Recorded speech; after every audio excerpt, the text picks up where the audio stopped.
care is so close to home. Omni Orthopedics, setting the standard in orthopedic care. I think the hands-on aspect is going to give you an opportunity to explore, find out what you're good at, what you like, and you're not going to have mountains of debt. What you're going to have is a marketable skill that even if you don't love it, you can use that to pay to go on to college and get that degree.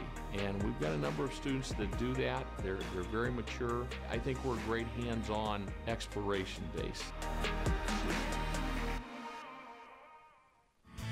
Students choose Kent State University at Tuscarawas because of our academic excellence, dedicated faculty, and affordable tuition. Our bachelor's and associate degrees will prepare you for careers including nursing, computer animation, or veterinary technology. Kent State Tuscarawas offers a dynamic campus with state-of-the-art facilities, exceptional student services, and a welcoming environment. Call or visit us online to register for classes and find out more about Kent State Tuscarawas.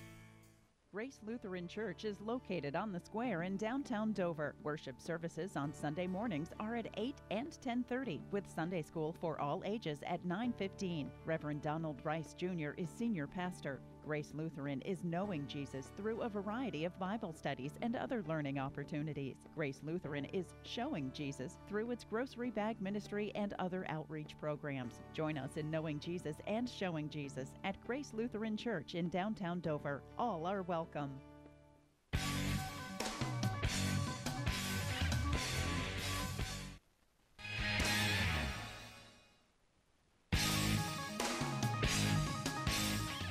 And back on the TV2 Coach's Corner show with head coach Matt Dennison of the New Philadelphia Quakers. Well, Coach, another start of a season, your 15th year here at New Philadelphia.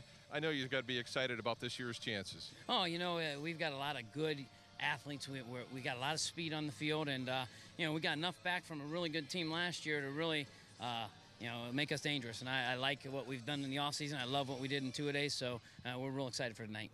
Even though you got bit by the injury bug a little bit, you still got a lot of players that are the next man up.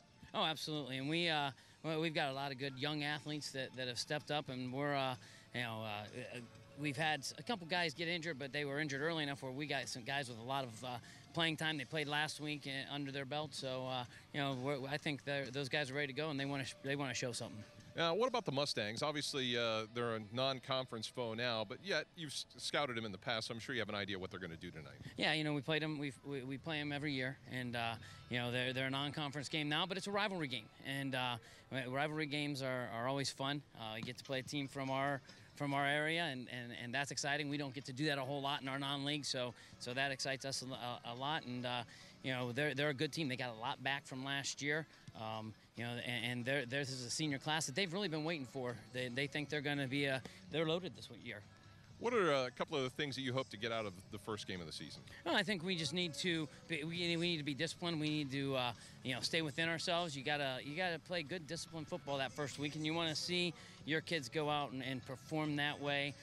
You know, we're lucky we had two really good scrimmages against two quality opponents, so our kids have been on the field, but it's a little bit different on Friday Night Lights. All right, well, good luck tonight. Thanks, Scott. Head coach Matt Dennis of the New Philadelphia Quakers. We'll have more in a moment here on the TV2 Coach's Corner Show.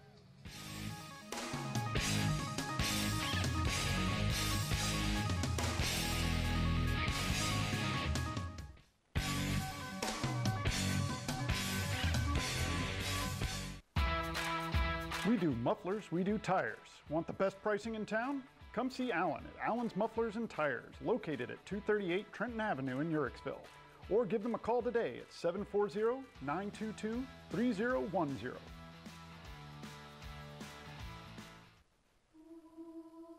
Well, I woke up to the sound of silence and cars.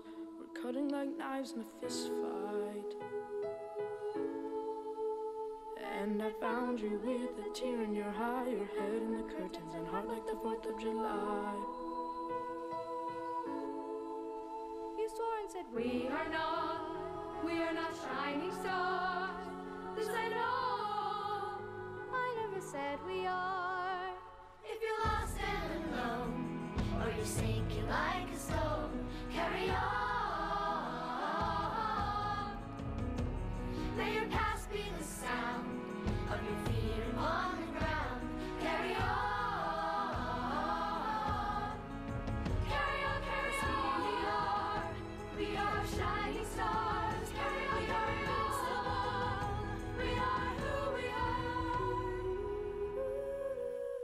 For over 35 years, MEB Systems Incorporated has served Northeast and Central Ohio, as well as the surrounding areas, with a commitment to the highest quality workmanship and integrity. We appreciate your interest and look forward to earning your trust, friendship, and business.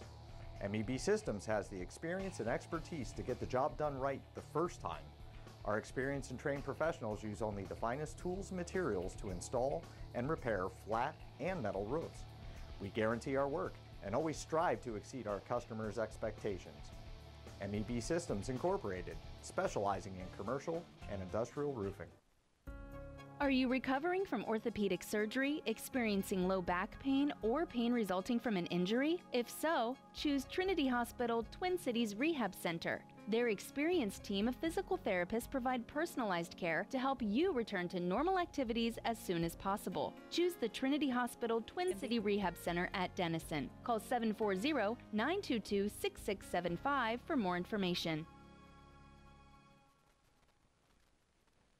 Myers & Miller Podiatry provides complete foot and ankle care to patients of all ages. The practice was established in 2000 by Dr. Adam Myers and has grown to include Dr. Andy Miller in 2007, Dr. Jason Bakich in 2010, and most recently Dr. Kristen Henry in 2015. Our core values of respect and honesty are the basis for how we manage our practice, and we continue to grow by building relationships with our patients in order to better serve their needs. Myers & Miller Podiatry serves Tuscarawas and Holmes counties with offices in Dover, Sugar Creek, Newcomerstown, Millersburg, and our newest location in Uricksville. Let's get started with building our relationship.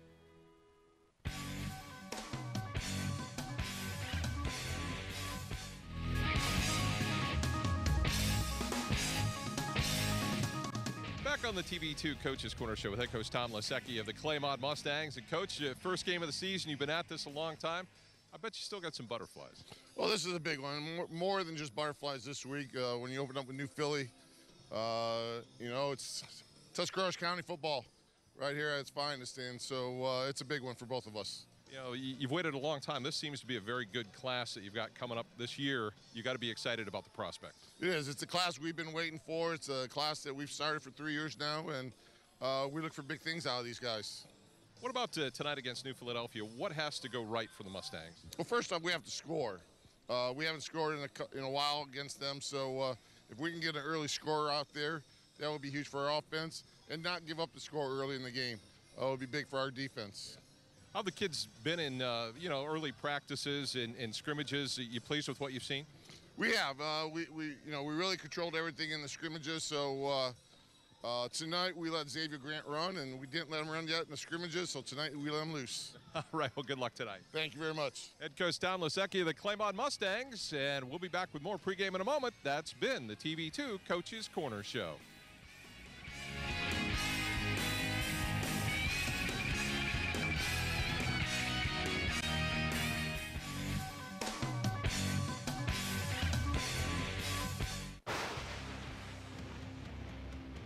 Taking the area by storm, Lightning Signs and Decals specializes in custom signs, banners, and t-shirts. Also available are full business packages. Their signs feature large format graphics, channel lettering, and light boxes and custom laser cut form letters. Visit online at lightningsign.com or visit the storefront located at 224 7th Street in New Philadelphia.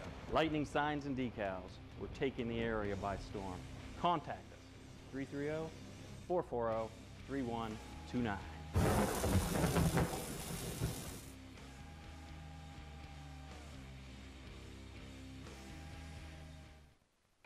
Omni Orthopedics comprehensive programs provide early diagnosis and successful treatment for every musculoskeletal problem. With more than 30 years of orthopedic experience, their physicians offer patient-centered treatment for all ages. From evaluation to rehabilitation, your treatment plan is designed around your needs. Omni Orthopedics specializes in sports medicine, the spine, physical medicine and rehabilitation, foot and ankle, and hand surgery. If pain makes activities like climbing stairs, standing or walking a challenge, turn to the home team at Omni Orthopedics. Their mission is to provide you with the highest quality and most advanced orthopedic services so you can get back in the game. Located in the Oxford Medical Arts Building, Omni offers a full-service facility including digital x-ray and physical therapy. so there's no need to travel when quality care is so close to home. Omni Orthopedics, setting the standard in orthopedic care. Hi, this is Jan McInturf. Our community is a great place to live. That's why McInturf Realty proudly sponsors our local high school sports. Make the call to the local real estate team that sells more homes in Tuscarawas County than any other company. See for yourself what makes McInturf Realty the #1 team in real estate. Make the call to 330-364-SOLD or 330-364-HOME. It's a new era of emergency medical care at Union Hospital in Dover. Building on a great tradition of care and compassion, our patient care team is offering 21st century medical care in our new state-of-the-art emergency center. And while the large new rooms and patient care technology are wonderful, it's the doctors and nurses who possess the experience and skills that deliver the care and create the experience our patients expect. Quality care close to home.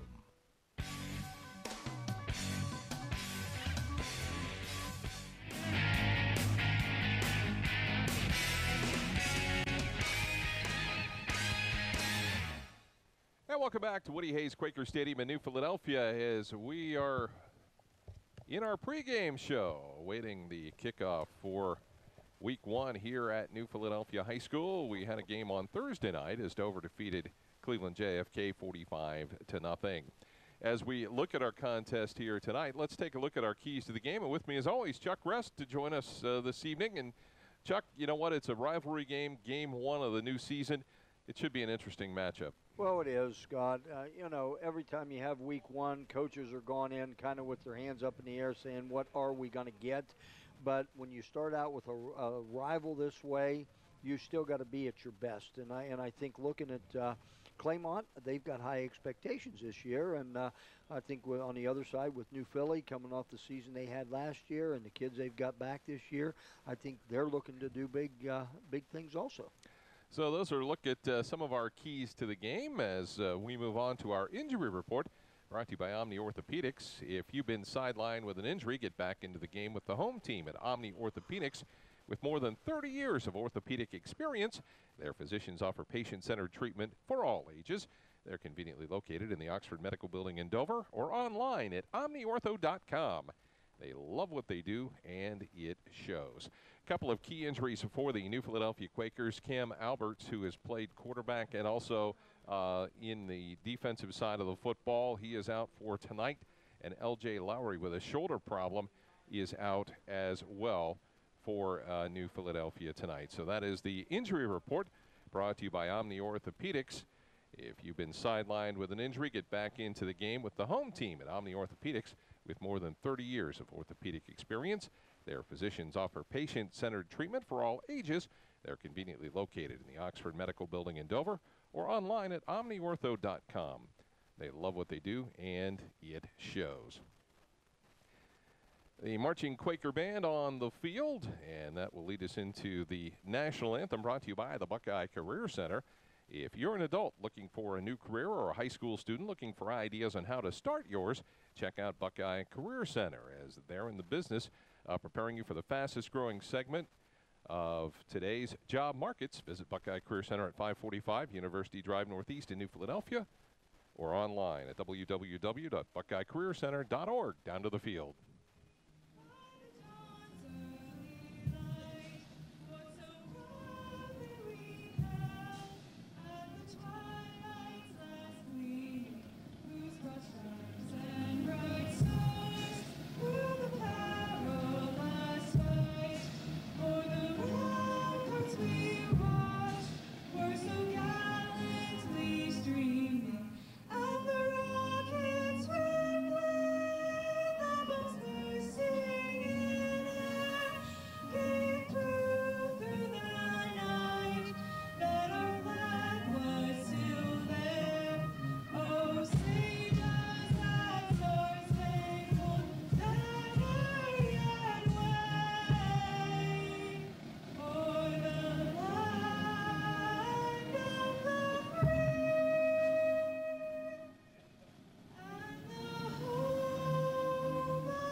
And our national anthem brought to you by the Buckeye Career Center at 545 University Drive Northeast in New Philadelphia, or online at www.buckeyecareercenter.org.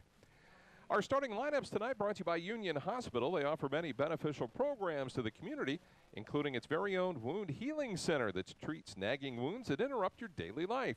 Located on the ground floor of the hospital, the Wound Center is under the direction of Dr. Adam Myers and provides a mix of physicians, surgeons, and strategies to heal your wound, including the safe and effective hyperbaric oxygen therapy. A doctor's referral is not necessary, so call 330-365-3880 today to begin your healing. Let's take a look first at the New Philadelphia offense as they will get the football. You've got Noah Fulp, A.J. Tharp, Dugan May, Connor Preston, and Quentin Stillian across the line. Barron May will start at quarterback tonight. Kai Crowthers, who gained 1,700 yards last year, will be the running back. The H-back will be Garrett Strand, and the wideouts and tight ends will be Sam Zemas, Jelani Walker, and Tyler McQueen. Defensively, for the Claymont Mustangs, the defensive line will be Lyle Clark, Kess Parrish, Cam Brown, and Mason Arnold. Taryn Harris, Tyler Farrow, and Max Peters will be the linebackers, and the defensive backs Caden Bunning, Zane Harris, Marcus Vermillion, and Jimmy Basiletti. Now for the Claymont offense, we'll take a look at their starters. The line, Cole Abiel, Noah Moore, Timmy Smith, Blake Leinert, and also Kess Parrish. Taryn Harris will be the quarterback. The backfields where they have a lot of speed. In Hunter Hirschberger, they've got Dakota Bunning, Xavier Grant, Caden Bunning at the wide receiver spot, and also Lyle Clark, the tight end, who had a great season last year. Defensively, for the Quakers, across the line, it'll be Brandon Weekly, Elijah Tyson, Quentin Stillian, Dugan May, and Latarian Cunningham. The linebackers will also be Garrett Strand and Austin Cole. Defensively in the backfield, it'll be Alec Preston, Caleb Robbins, Sam Zemas, and Kai Crowthers. Those are our starting lineups brought to you by Union Hospital, which offers many beneficial programs to the community, including its very own Wound Healing Center. For an appointment, call 330-365-3880 today to begin your healing. We will come back and we'll have our Carpenter Heating and Cooling kickoff in just a moment. So stay with us right here on TV2 Sports.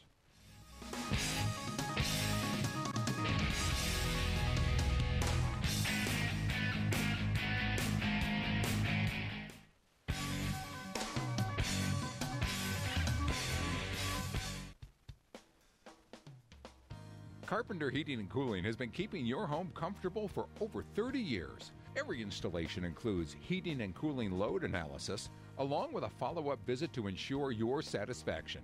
Carpenter services all makes of residential and light commercial heating and cooling equipment utilizing custom fabrication and state-of-the-art system checks. Their NATE certified technicians work hard to provide you with total living comfort. Hi, I'm Doug Carpenter. And I'm Chris Carpenter. Come see us online at carpentercomfort.com. Or give us a call at 330-308-8550.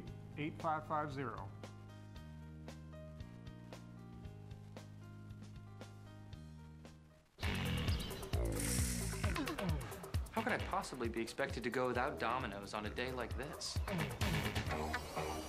Alexa, ask Domino's to place my easy order. Ordering Domino's. Life moves pretty fast. If you can't track your pizza, you could miss it. Order 2 medium 2-topping pizzas for just $5.99 each and track them on your favorite device.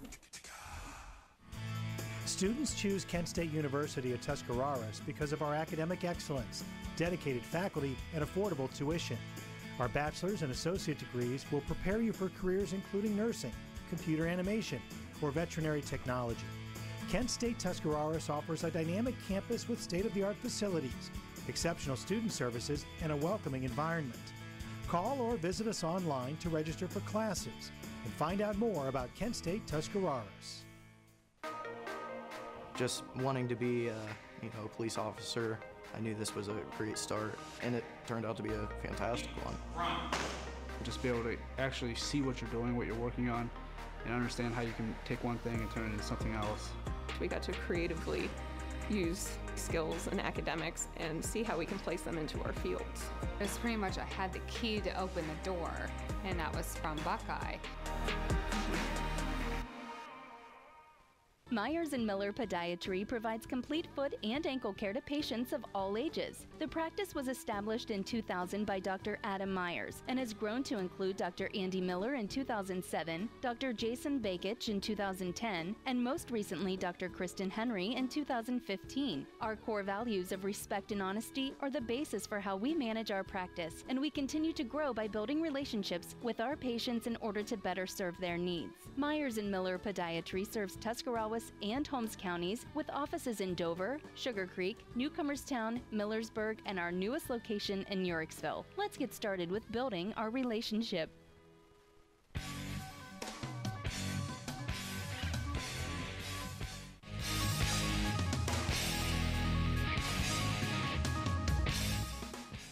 And the Quakers and the Mustangs getting ready to start our contest here shortly.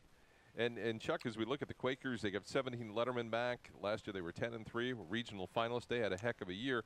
The Mustangs 6-4. They had their best year in quite a while as well. Yes, they did. I mean, both of them were coming off with players coming back each way. I think let's look at the Quakers first. With who they've got coming back, and I think with Baron May coming, having that experience toward the end of the year when Bittercoffer got hurt for him, I think that's been nothing but a positive situation for the Quakers. I'm kind of excited to watch their offense because, they've got some explosiveness out there that they can get some things done on. I think the question mark that Coach Dennison's going to have a little bit this year is I think his defense is still, is going to be fast, but it's going to be interesting to see when they do run to the ball, you still got to tackle. Claymont, on the other hand, they've got, they were very young last year with a 6-4 record at the end of the year. Many kids back there. I think they're going to be able to showcase a couple kids, but again, coming into the IVC, playing teams in the UCL, they're used to playing, typical Quaker type of football teams, but I think this will be a good test for them just to see what they're going to be like going from here on out too. Matt Dennison in his 15th year with the Quakers, Tom Lasecki in his 3rd year with the Mustangs. As we get ready for our opening kickoff, brought to you by Carpenter Heating and Cooling, located at 946 Cookson Avenue Southeast in New Philadelphia. Looking for year-round comfort, you can reach them at 330-308-8550, or you can visit them online at www.carpentercomfort.com. So we are just about ready to go. It'll be Michael Lasecki to kick it away to start. And the Quakers have Gent Joseph and Kai Crowthers back deep,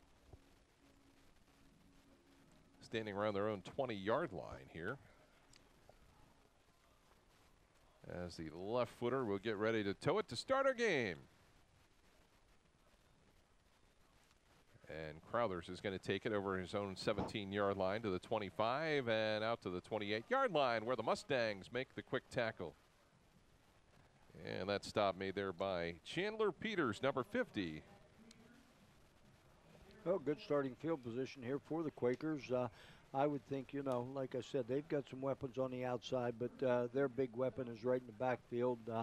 And I think they're going to start off running the football here and, try to get their feet wet and see what kind of ground game they can get before they have to go to the air. Do you think maybe they want to get Baron May off to a good start? Maybe let him throw a couple of short passes, kind of get things opened up? I'm sure he's going to toss the ball around a little bit tonight.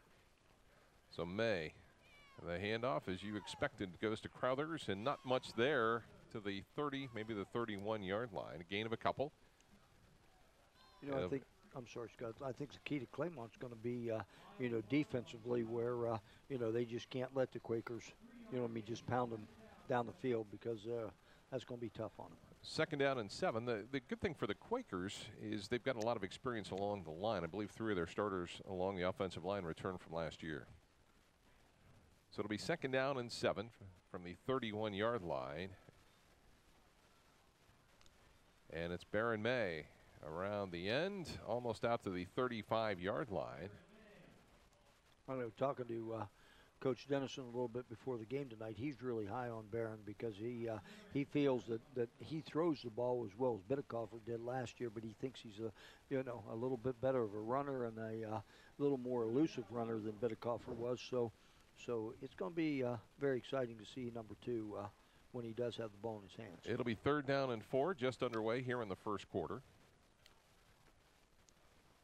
That's a big 3rd down right here with about 4 yards to go. As Walker and Zemus wide to the left side. And it's going to be a 5-yard penalty against the Quakers. Had a couple of players that either missed the snap count or the center missed the snap count. I'm not sure which. No, I think you're going to see Barrett may put the ball in the air. I don't think he's got much of a choice.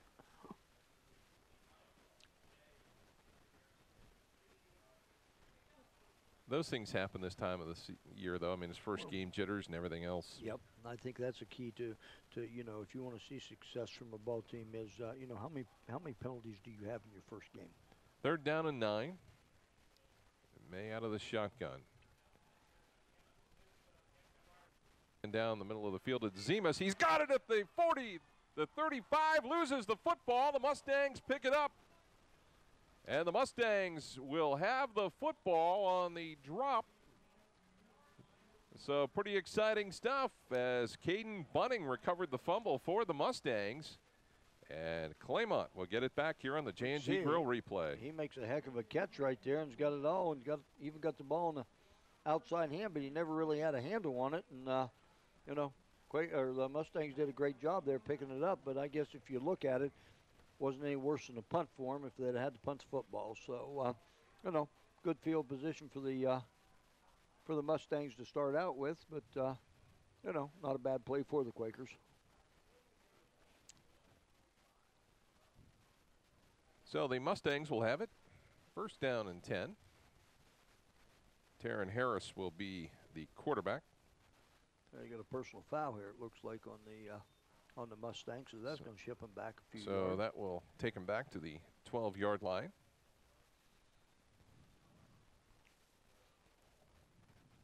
The Mustangs have a lot of weapons with Hunter Hirschberger, Xavier Grant, and Dakota Bunning in the backfield, and they've got Lyle Clark at the tight end spot.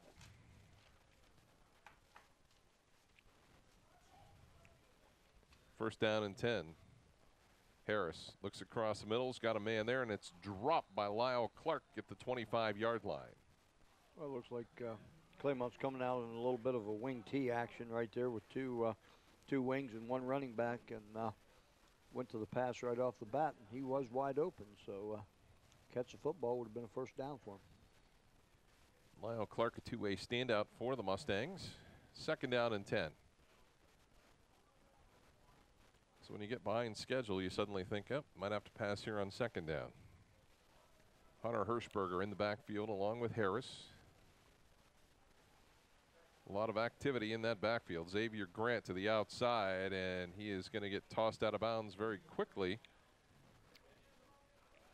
I think right there's a key to the Quaker defense. If you look at it, how they're going to run sideline to sideline and, you know, corral everybody and keep them inside. And saw right there, and like Coach said, you know, they have some speed out there. Kai Crowther's making the stop there. It'll be 3rd down and 10. As the Mustangs trying to do something with the early turnover of the Quakers. Ball resting on the Mustang 13-yard line. A lot of activity there in that backfield. Well, I'll tell you what, that football's out there bare naked sometimes. Yes, and it is. A lot of people running around it. The handoff is going to be short of the 1st down. Nice little hole in there by the Mustangs on that one to pick up, what, about 8 yards? So going to be short of the, by about a yard, I think. So it'll be 4th down.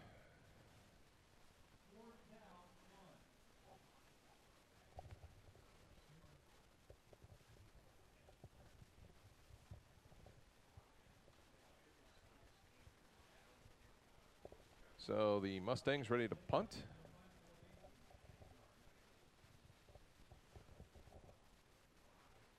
And a timeout, Quakers.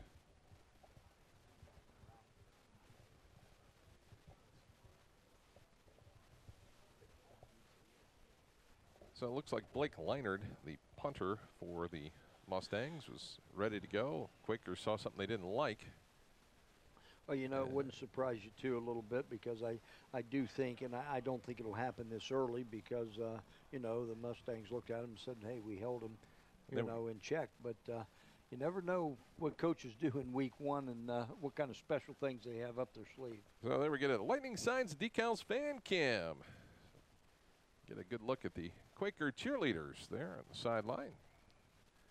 Lightning Signs and Decals, of course, in New Philadelphia, 224 7th Street. If you need banners, signs, graphics, LED, indoor, outdoor signage, give them a call. Lightning Signs and Decals, 330-440-3129. Now the Mustangs showing they're going to go for it here on 4th and 2. I cannot imagine that they're they're going to call a timeout, I think. Yeah. They were trying to get the Quakers to jump offside with that motion right there. New Philly didn't bite on it, so I don't know. Sometimes you look at that and think, was that a wasted timeout this early in the game? But, you got your reasons for doing things. If they would have done it without having the Quakers take a timeout, that might have worked. Right. Yeah, because I'm sure that coaching staff for New Philly was sitting in there and saying, don't jump. They might have something gone. They might try to go for it, so don't be jumping off sides. So Jelani Walker will drop back. Quakers should get pretty good field position here, I would think, if he is able Blake to Leonard to punt.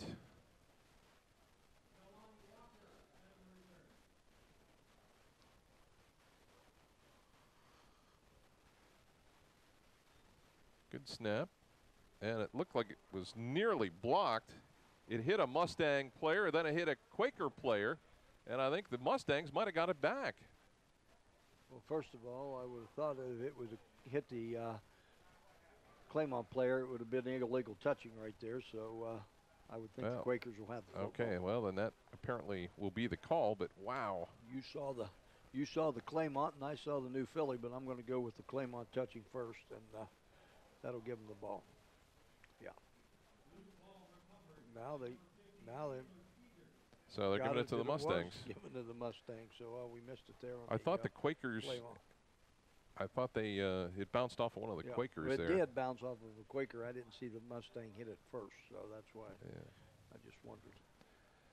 So it'll be 1st down and 10 for the Mustangs. They gained some yardage, about 25 yards. Well, now they pointed the wrong way, so the Quakers have it. It's early for everybody, apparently. Yeah.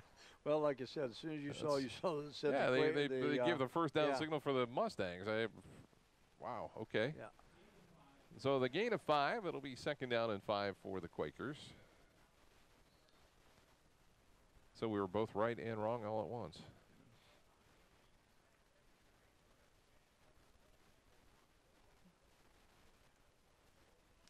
So the Quakers out of the shotgun. Pretty good scoring opportunity here at the 34-yard line of the Mustangs.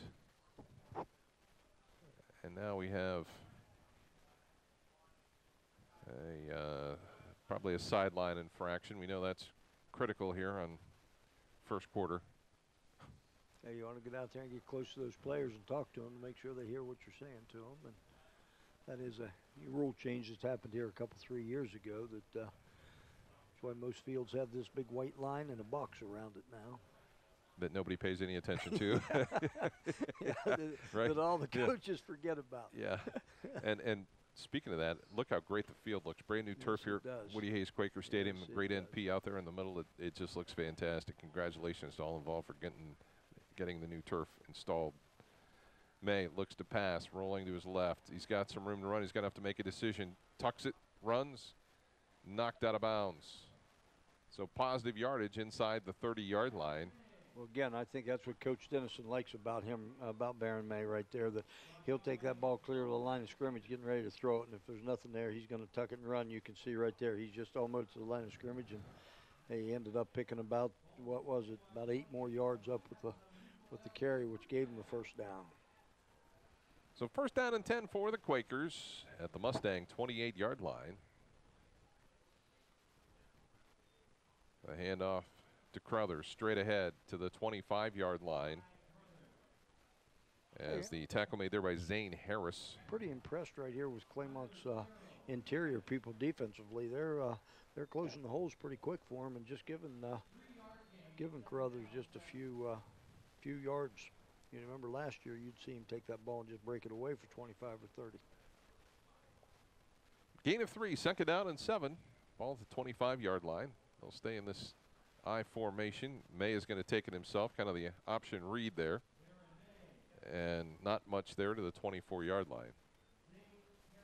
Quakers pretty buttoned up so far at this point. Yeah, they've tried to throw the ball a couple times, but right now they're just trying to be pretty conservative and I think get everybody's feet on the ground here, especially those offensive linemen, make sure they got their calls right, and just go with positive yardage. Zemus and Walker wide to the right side. Joseph to the bottom of your screen. May rolling to the right. Pass is going to be short, and Walker can't hang on to it. It'll be 4th down. Well, you were out there at the beginning of the game watching. Well, I'm telling you, I think they can. Kicker, and you were pretty impressed with him. I think Storm Elsasser could potentially put 3 points on the board, but it looks like they're going to go for it here. Or will they do the same thing? See if they can draw Mustangs off. They got them spread out there pretty good. So run right up the middle. First down and more. It's going to be a touchdown, Quakers. Barron May, 24-yard run, puts the Quakers on the board. Nice seal block right there by the offensive tackle, and May was able to run right behind him and pick up that yardage, stretching out there across the goal line. That's what made him fumble the football, so that was not a big deal. So the Quakers on the board first here in the first quarter. Storm Elsasser on to try the extra point out of the Holdekai Crowlers. Kick is up, and that kick is good. So the Quakers on top, 7-0 here with 6:49 to go in the first quarter. So, the Quakers went for it. Give Coach Matt Dennison credit for dialing up a big 4th down play. Yeah, that was a good job. Nice call. Got that ball. They obviously saw something. Well, you saw they really seemed like they spread him out a little bit more than they had been doing, and just was able to take him right up the gut with the quarterback keeper. And like I said, everybody probably figured that Carruthers was going to touch football, and he didn't. And another Lightning Signs and Decals fan cam. And the fine folks at Lightning Signs and Decals, we're glad they're with us on the fan cam this year for the greatest in custom signs, banners, graphics, and LED indoor-outdoor signage. Stop in at their office at 224 7th Street in New Philadelphia or give them a call, 330-440-3129.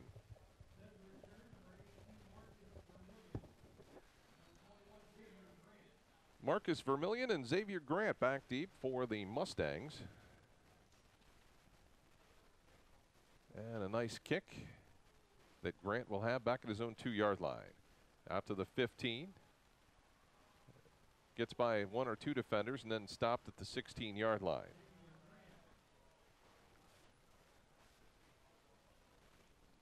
So the Mustangs will not have the best field position to start this drive. Boy, I'll tell you what, the kicking games at a lot of the area schools is just so good anymore, particularly over in Philly. It's just really good. They've really, both of those schools have really come on, and I guess you have to look back and it comes a beneficiary of the soccer programs for both schools. So first down and 10. The handoff in the backfield to Max Peters. Actually, it was Hirschberger with the carry.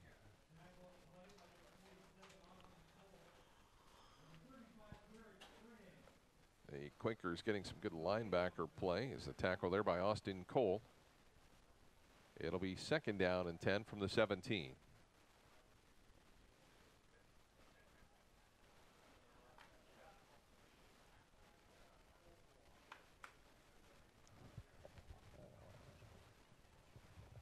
Taryn Harris calling the signals. The handoff to Bunning. Bunning turns the corner, turns on the Jets. Got a big block along the sideline and then just ran out of room. That was a nice play right there. Everybody Quarterback kind of faked him out on that one on the handoff. I don't know if we'll get to see it again or not, but that was just a nice, well-executed play by the Mustangs. Like you say, got him out of a little bit of a hole. Here it comes right here. Missed tackle right there by the Quakers didn't help much, but that was just a nice run. And you're going to see a big block coming up right there. Alec Preston got punished. The handoff to Grant around the right side. They're going to string him out. Garrett Strand had him and gets him out of bounds on the far side. Xavier Grant's got some jet speed too. Yes, he does. And I think that's their kind of what they were looking at too, is their go-to guy this year. So if they can get a couple other running backs in there, that'll make the Mustangs pretty versatile on offense. Coach Lasecki said before the game that they really held him back as far as running the football during the scrimmages. They wanted to wait till the regular season to turn him loose, and I think we're going to see a lot of him tonight. Well, they kind of knew what he did from last year, you know what I mean? So he was pretty solid. Inside run here by Hirschberger. A lot of black jerseys around him, and he's going to lose some yardage back to the 41-yard line. Yeah, I think that play was a little bit of a busted play from the get-go, where the timing just wasn't quite right on that one. And Brandon Weekly in there to make the tackle, number 16. Quakers got a good defensive push with the line. And now it's 3rd down and 14. 5:11 to go here, first quarter. Quakers leading it 7-0.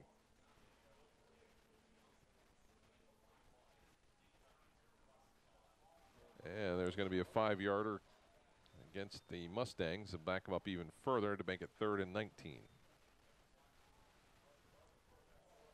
I think the Mustang lineman saw the Quakers coming with everybody. A little bit there, and yeah, saw all those gaps covered right there, and they're thinking, who am I going to get?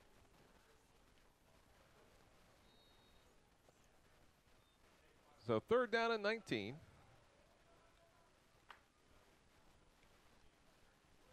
Obvious passing situation, 5-wide offense here for the Mustangs. The blitz is on. Harris is in trouble. He knew it from the get-go.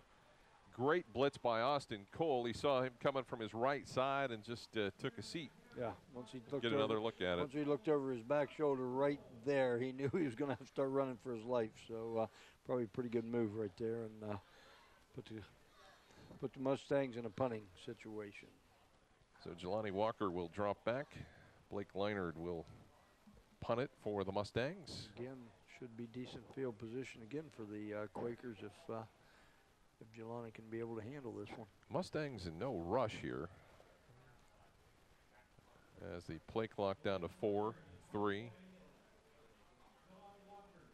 Barely got it off, and that was nearly blocked again, but a good punt that Walker's going to have to backpedal to pick up. So the 30, the 35, and he is going to be thrown down at the 34-yard line. They'll unpile. Lyle Clark was down there. Also Max Peters was there. And Chandler Peters was there. So 1st down and 10 for the Quakers with 4 minutes to go here in this first quarter. Quakers leading at 7-0 on the Kent State University Tuscarawas scoreboard.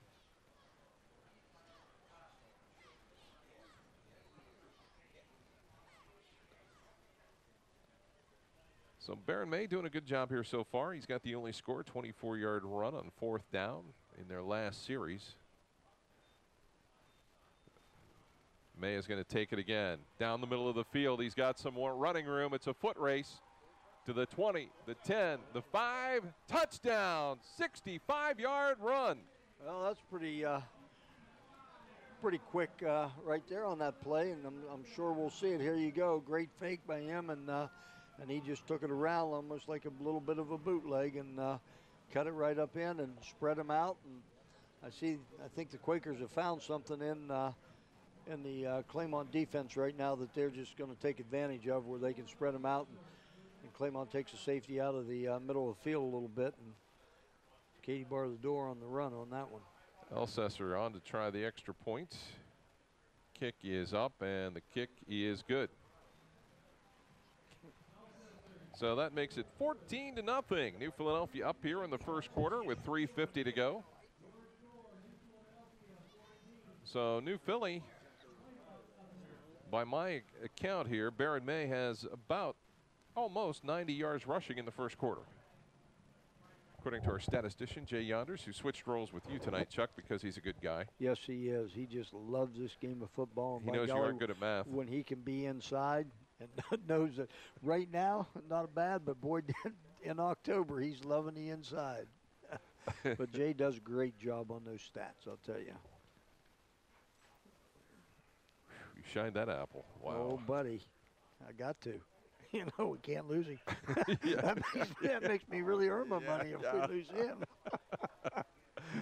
Well, I'll tell you what, that was a big score by the Quakers quickly on that one. So Mustangs are. You know, I think the Mustangs, though, are a little better prepared to overcome the adversity being down 14-0 this year. Yes, I do too. I think, you know, last year they've been down after 2 plays like this. They would have hung their head a little bit and you know, ready to pack it in. But like I said, so there was obviously a penalty because they're going to kick off from the midfield stripe.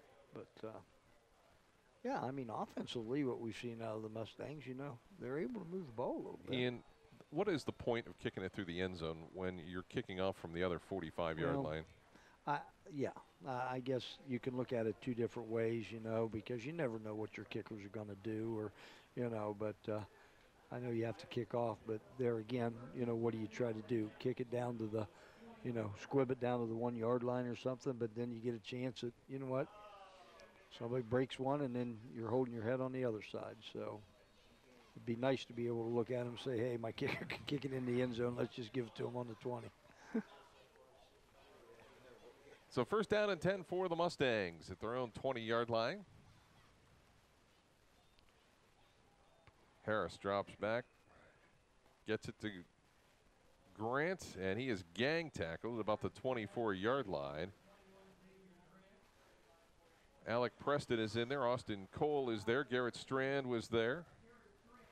And also Caleb Robbins. So 4 of the Quakers keeping an eye on Xavier Grant. Yeah, we're seeing it right now that it looks like the Quakers defensively, you know what I mean, can run sideline to sideline and not just with one. They're getting 3 and 4 guys at the ball. So that's a huge plus.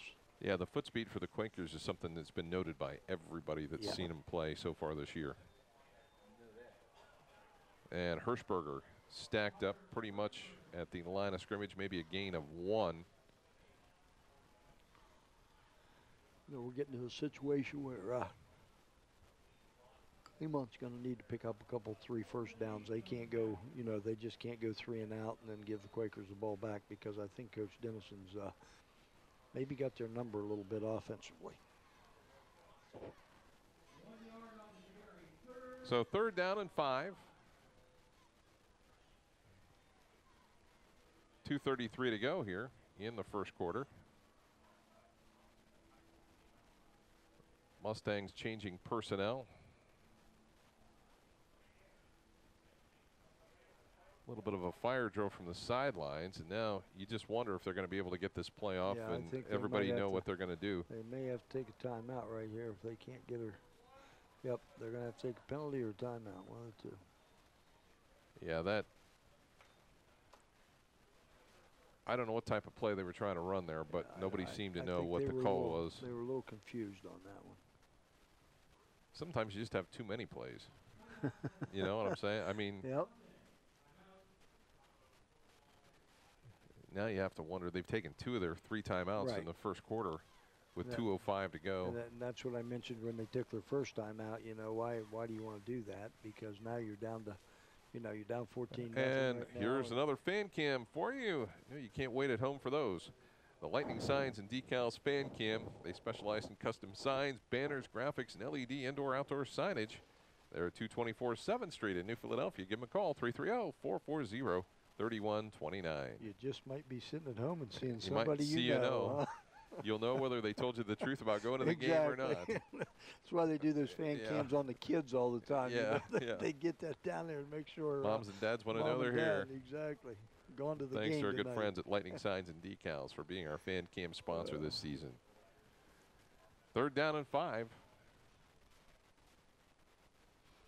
And now it's going to be 3rd down and 10. As that will back him up. Mustangs are kind of shooting themselves in the foot right now on this series. Not quite being able to be on the same page with each other. Well, if they can't pull off this 3rd down and 10, Quaker's going to get good field position again. I'm going to guess there's going to be some kind of quarterback draw play again to see if the Mustangs have made that adjustment. Well, they could very easily be in the Quaker playbook quickly. Harris rolling to his left. He's got some room, and he is going to end up well short of the 1st down at the 25-yard line. And the Quakers will get the football back. Impressed right now the way the Quaker linebackers and defensive backs are getting off their blocks and closing on the ball. So Blake Leonard will come on to punt again.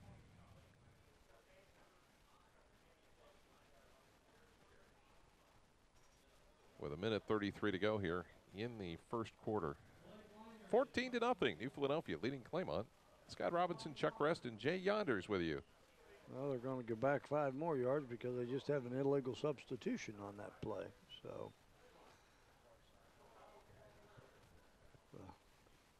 the Mustangs didn't have a real good series on this one.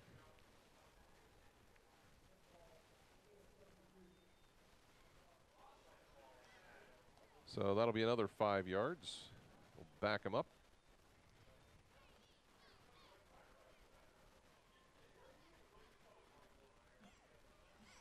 So I'm not sure what the why the yardage would not be backed. Oh, he's picking up the flag now, so I'm not sure what the deal is. Maybe they only had 10 players on the field. Could have been. New Philly used to have the microphones on the official. I think he does. It's just we can't hear hear very well. Okay. So it's 4th down. Leonard to punt. Jelani Walker back deep. And he is going to let it bounce. Oh, my. That's a lot of lost yardage by not picking up that football. As it'll be down all the way back at the 27-yard line. I think one of the coaches from New Philly was ready to jump on him about that, and he saw Coach Dennison walking by, so he decided not to say anything.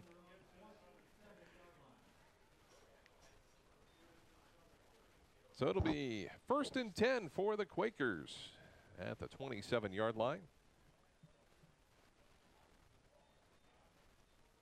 Crowthers will be in the backfield along with Baron May here. Zemus and Walker wide to the right side. Joseph and Strand come to the left side. 1st down and 10. 1:11 to go, 1st quarter. The handoff to Crowthers. And the Quaker battering ram out across the 30. Gain of 3, 2nd down and 7. And he just hasn't broken loose yet. Claymont's done a good job containing him. Exactly. I was thinking that same thing. You know, they're holding their own on that inside running game with Carruthers in there.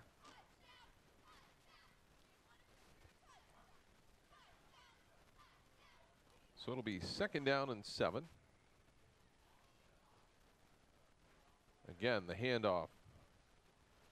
And Crowthers out across the 40 to the 41-yard line. The chains will move. That was first time they've really gotten through the line of scrimmage without a linebacker getting hold of him. You can see what he can do. If he doesn't get touched, let's take another look. He's going to get 8 or 9 yards there. Missed tackle right there, and that picks him up. A good 1st down and a good run. Marcus Vermillion with that tackle as we move to 1st down and 10 here. Could be the last play of the 1st quarter. May looks to go to the outside. Joseph is out there. It's a jump ball, and who's got it? Joint possession, and they're saying it's Claymont, but they both have a hold of it. Claymont football. Both officials were gone on it. So great interception on that one right there. I think May just kind of underthrew that one a little bit. So a 2nd turnover. on the Quakers as Jimmy Basiletti comes away with the interception. There you can see it right there. Both of them went up, had a step on, Quakers had a step on it right there. Basiletti went up, did a great job at the high point, and I think right there when he came down, he had the football in his hand. First down and 10 Mustangs. Harris knocked down at the 34-yard line, and that's the end of the first quarter with the Quakers leading the Mustangs 14-0. We'll come back with second quarter action in a moment here on TV2 Sports.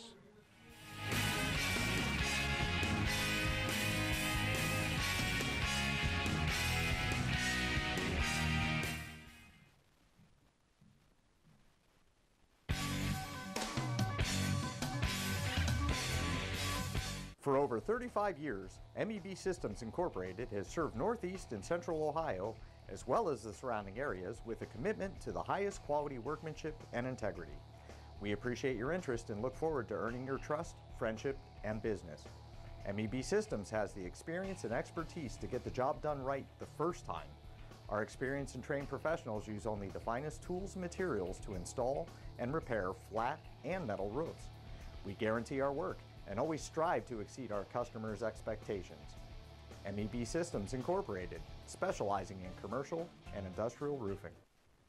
Omni Orthopedics comprehensive programs provide early diagnosis and successful treatment for every musculoskeletal problem. With more than 30 years of orthopedic experience, their physicians offer patient-centered treatment for all ages. From evaluation to rehabilitation, your treatment plan is designed around your needs. Omni Orthopedics specializes in sports medicine, the spine, physical medicine and rehabilitation, foot and ankle, and hand surgery.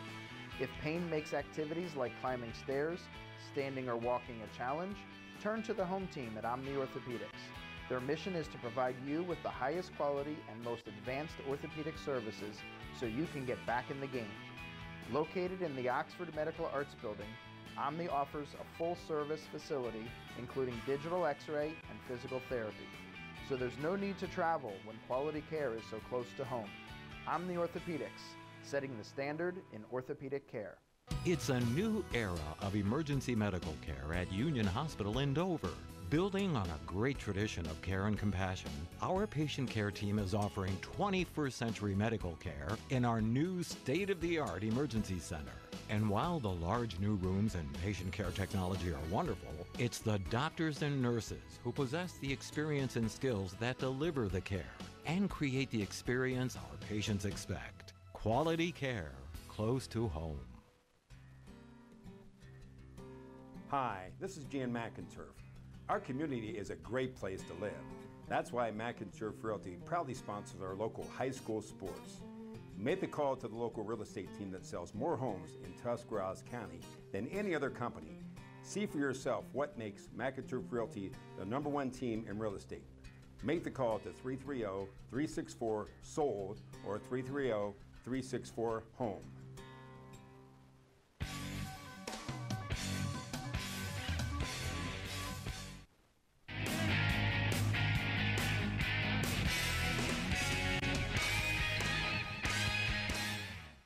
Ready to go is the start of the second quarter. Second down and 10 for the Mustangs at their own 34-yard line. The Quakers leading at 14-0, and a pretty good first quarter for New Philly, although they did have a couple of miscues.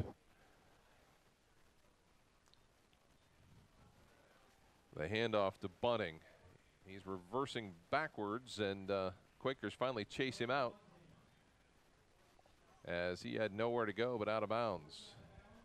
And that is a loss back to the 27-yard line. Let's give a shout out to the Quaker defense. They have played well sideline to sideline. I'm so far have not really seen a difference, you know, in this year's defense and last year's defense. That was very successful because I'll tell you what, these guys are all flying to the football. The linebackers and the corners, and every once in a while, you know, those linemen are going sideline to sideline too. So that's a big, big plus. And another substitution situation where they had too many players on the field again after they broke the huddle. I think that's the call here. I think they might get this one, though. think they picked it up on the Yeah, last one, but I think there were. Boy, they have had so many problems with just having the right lineups on the field.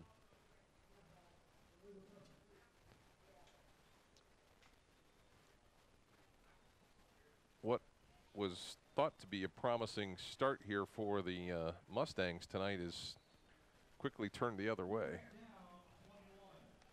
3rd down and 21.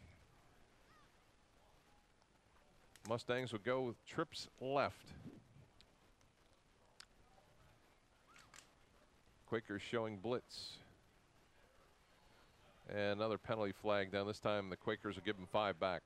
I think a little more motion again on the. No, it's on the Quakers. They jumped off. They jumped off on that one? Okay.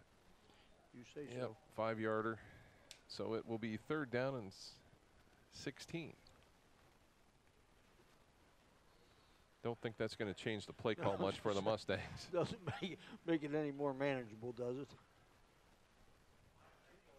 It did not look like Harris was going to have much time to throw on that last play. We'll see what they do here. This time they don't show blitz. Harris to the outside, and it's overthrown. And it'll be 4th down. So Leinard will drop back to punt again. This one guy's been pretty active for the Mustangs tonight. It's been Leinard.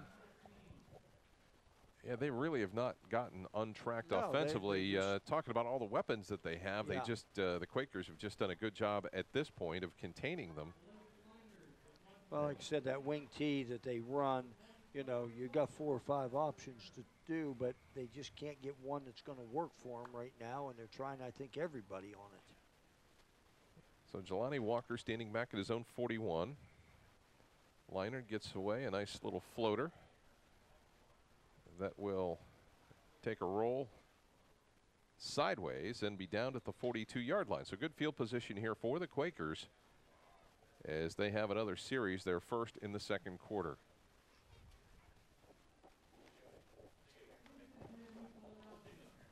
So coming up at halftime, we'll have our halftime report brought to you by MEB Systems. We're glad that MEB is with us again this year. Of course, Lightning Signs and Decals, our fan cam sponsor. And thanks again to Kent State University Tuscarawas for being our scoreboard sponsor here on TV2 Sports. 1st down and 10 for the Quakers. Baron May will have it. The handoff to Crowthers. Straight ahead. He'll submarine for about 5 yards. Out to the 47-yard line. It'll be 2nd down and 5. You've got to think they want to get him going after he gained 1,700 yards last year. Well, you know, they started out running the football and stuff, and Claymont was doing a nice job, you know, containing him, and that's where May just stepped up and made 2 real nice runs for touchdowns, and you know, he's going to be one of those runners, I think, that, you know, he's going to pick up 4 and 5 and break one off every once in a while. So close to a 1st down, and looks like he may have it, as the Quakers trying to do it mostly on the ground here. And is that a situation where the Quakers aren't excited about passing the football, or do they want to try and dominate on the ground and show some muscle? I think that's number one. Every team that, you know, starts the season out, they want to come out and run the football and establish the run, and then we'll go to the pass when the run, you know, works for us well. But again, you know, and we'll get back with it after this play. All right, 1st down and 10. The handoff to Crowthers. And he is down at about the 45-yard line, so it's a gain of just a couple of yards.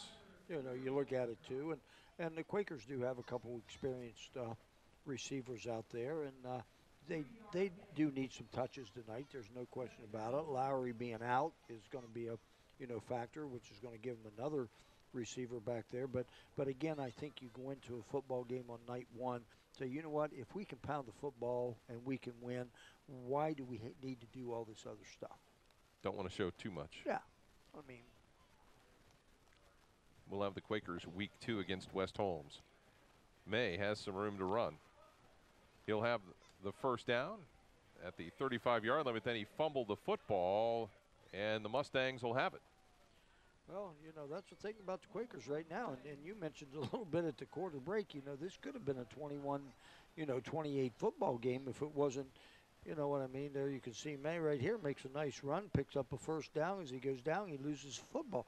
I mean, the Quakers right now, Coach Dennison's going to win at halftime not very happy as they've had 3 major turnovers. Tyler Farrow with the recovery.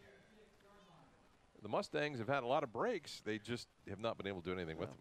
Like I said, I think they've got some weapons on offense. They just can't get one of them right now or 1 or 2 plays right now that are being very successful for them. And so they're kind of in a crapshoot, I guess, on what we're going to call offensively. Do they have, am I miscounting, or do they only have 10 players out there? Looks to me like they got 10. Yeah, that's what I thought, too. Quakers not doing a bad job, 11 on 10. Yeah, there again, I wasn't right. They only had 10 out there. Yeah, I had 10 out there when I counted them. Yeah, so I looked at them. I thought that can't be. Yeah. Yeah, they should have had another receiver, I think, over here on this side. There was a missing receiver, so it's gain of 3, 2nd down and 7.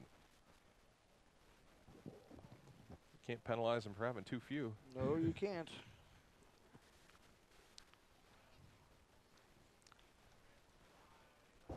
Quakers have dominated, just not on the scoreboard necessarily. The handoff, the fumble by Hirschberger, picked up by Garrett Strand. 10-5, touchdown Quakers.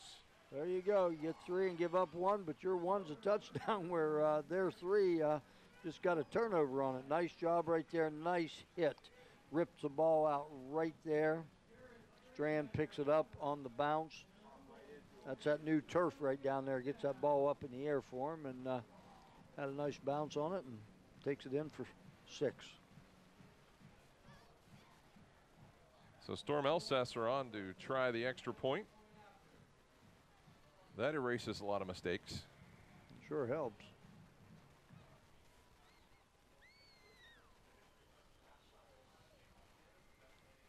Penalty flag, they'll call it offsides against the Mustangs.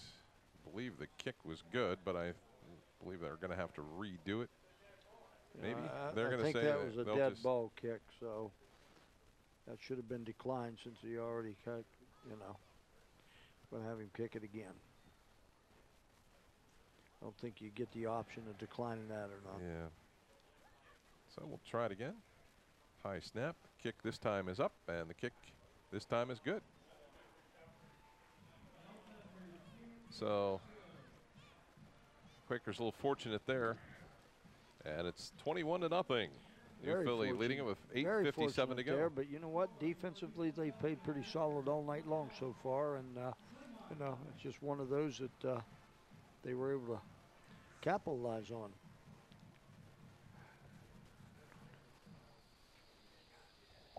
So 21-0. New Philly leading Claymont.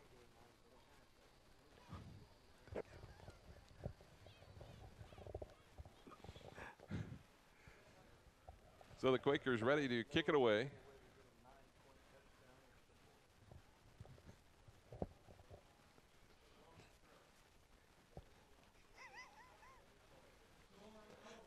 So Storm Elsesser to kick it away as Grant is back deep, along with Hunter Hirschberger.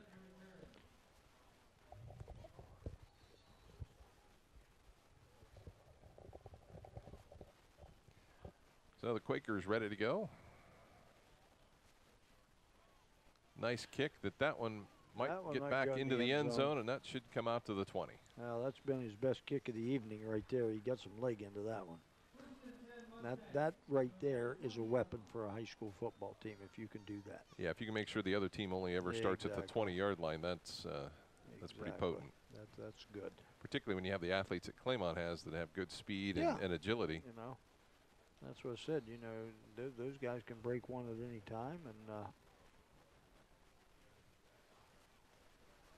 so now the Quakers back out on defense again. If they get a good stop right here, that would sure take those turnovers they've had tonight in a little bit different perspective. So 1st down and 10 from the 20. Bunning fumbles the football. Looks like the Quakers might get it again. Well, you know, these are things we talked about earlier with that wing tee. There's so many things that can go wrong as we get another look. That's you can see right there. He just gave it, just a little bit too low on the handoff and a little bit behind him, and that's the wing tee offense is a very, very good offense with a lot of misdirection if you can get it timed up. But it's such a timing offense that one little thing like right there goes wrong and the ball's on the ground. Looked like Dugan May might have been in on top of it. He was among two of the Quakers that recovered it. First down and 10 for New Philadelphia at the Claymont 16. May is going to take it himself inside of the 10 down to the 9-yard line. It's been a good offensive play for the Quakers tonight.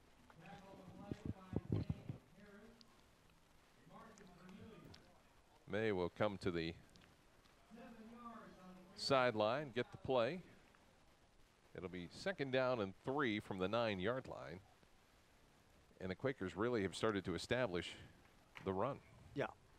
And I think, Coach Dennison, other than those 3 turnovers, I would think that Coach Dennison's got to be pretty pleased with everything's going on so far tonight. The handoff to Crothers. He'll lean forward and gets pushed back as the Mustangs hang tough as Lyle Clark was at the bottom of the pile there.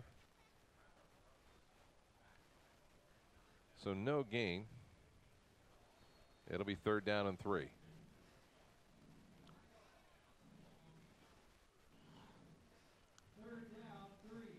Is this a situation where a tight end could sneak out for a little? That's something they haven't done. You could run a little bit of a bootleg around there, especially with May as your quarterback, where you can give him the option to run the football. They got a 2 tight end formation.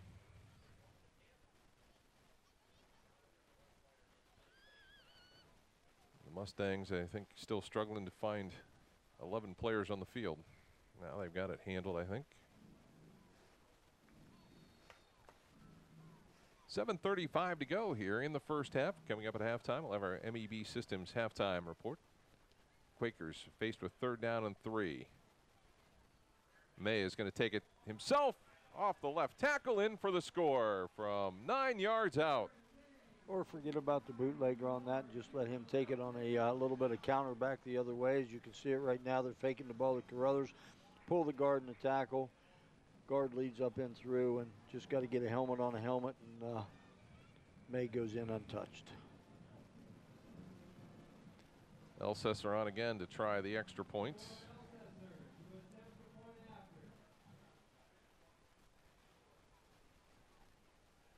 That kick is up, and that kick is good. And that makes it 28-0. That might have been his best extra point kick so far tonight, where he got the ball up in the air a little bit and got some leg in it.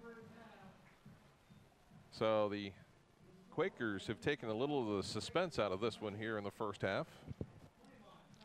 Yeah, kind of beginning of the second quarter, they've kind of taken over here a little bit, haven't they? Well, but, 2 scores in the first quarter, 2 in the second.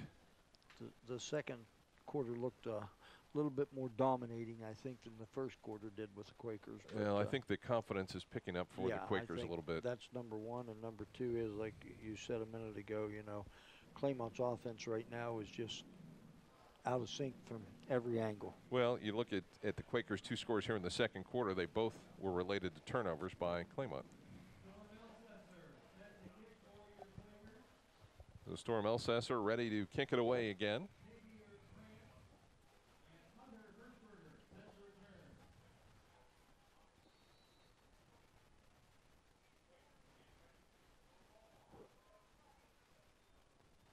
Elsesser this time is going to get it back into the end zone just enough. And the Quakers don't want Xavier Grant to bring that football out. No, they don't want him. I mean, even though they're cooking and kicking it to him. And cooking it to him, They're cooking too, but even though they're kicking it to him, they're able to get it over his head and get it in the end zone. So another first down and 10 from the 20-yard line for the Mustangs. Yeah, you see the Mustangs' demeanor right now a little bit. So I think they're kind of looking around like, now would somebody pick it up for us. So Taryn Harris at the controls, Hunter Hirschberger lined up behind him, and maybe they're going to go with a little more traditional play or two here. And Hirschberger gets loose for a couple of yards after getting stopped at the line of scrimmage. He got two spun off. 2 yards on that one, but that was all him. 2 hard yes, yards. Yes, he did, because he kept those feet moving on that one because he was hit right at the line of scrimmage. So 2nd down and 8 after the gain of 2.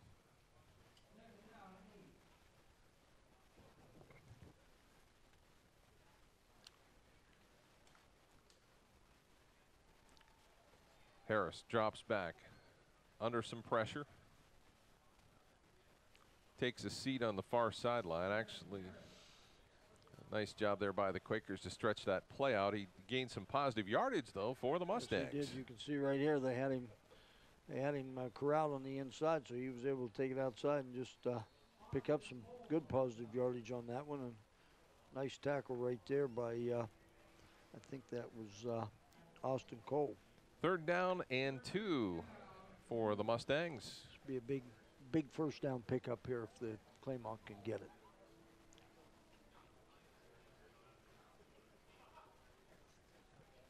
Mustangs need something to go right.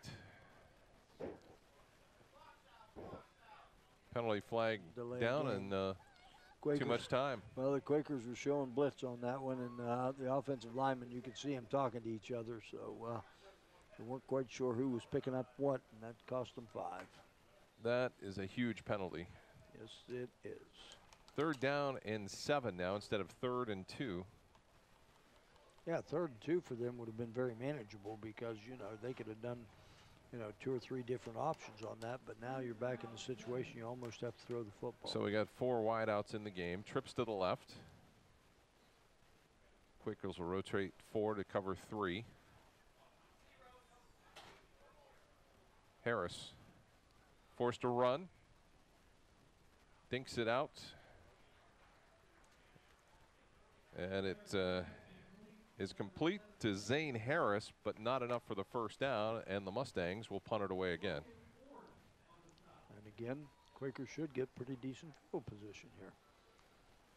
Be a little under 6 minutes to go. 28 to nothing. Quakers with the lead here in the 2nd quarter over Claymont. And Leinard will drop back to punt again.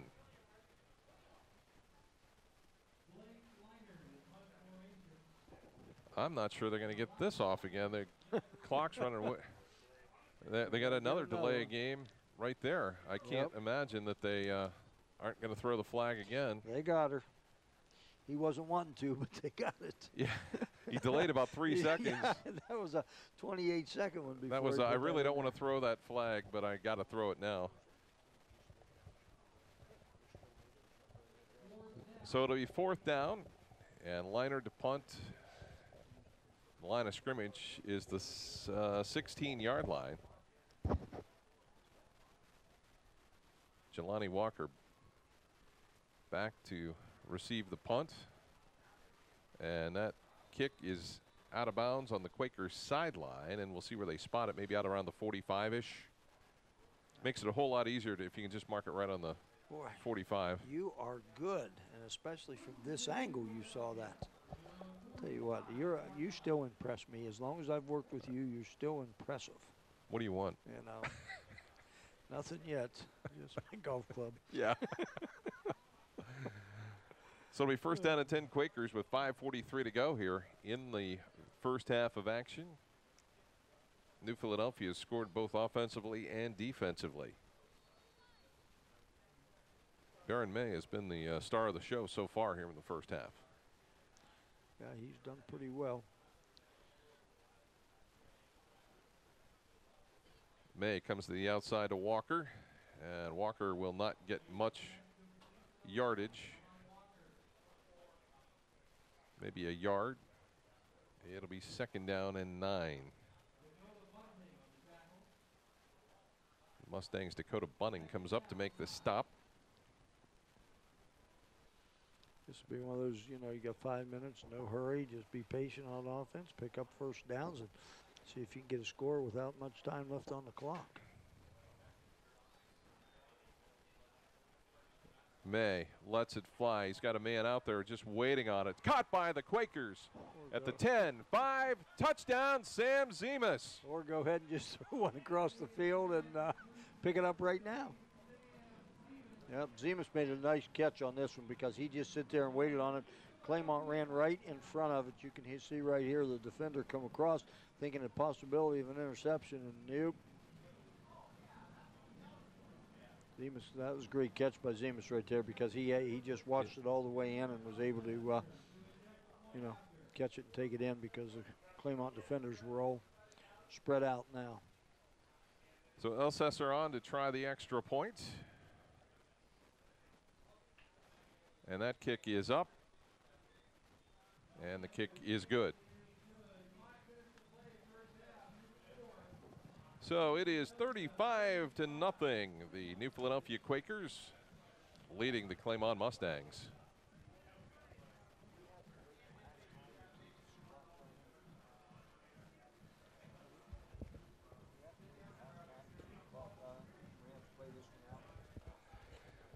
So the Quakers with a dominating first half here so far, leading at 35-0.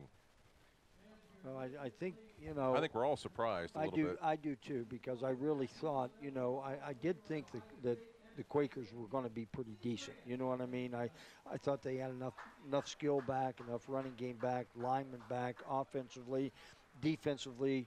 Like we said at the beginning, Coach Dennison was, you know, wondering how that was going to go. I think he's seen that right now. I'm a little more shell-shocked with Claymont's offense because I really thought, but that could be attributed to, you know what I mean, New Philly's defense too. But they just haven't got anything going tonight. Elsesser again to kick it away. This time it'll squib and picked up by Grant at about the 2-yard line. Pinned in against the sideline, and he'll get out near the 20-yard line as the Quakers were there in good shape. As Sam Zemus was down there also along with Latarian Cunningham.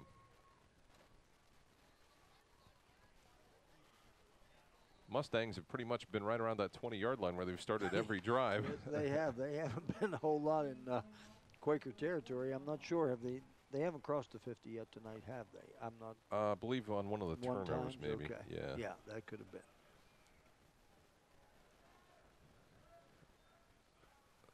So they hand off to the opposite side. The little misdirection play works well, as Xavier Grant will get maybe 8 yards out of that play. Now right there is, you know, the typical wing tee that you see that should be run, and that's what, you know, it's all based on is all that misdirection. And that's been the best play that Claymont's had tonight. So Gent Joseph's in there, make the tackle along with Caleb Robbins. So the gain of 9, 2nd down and 1.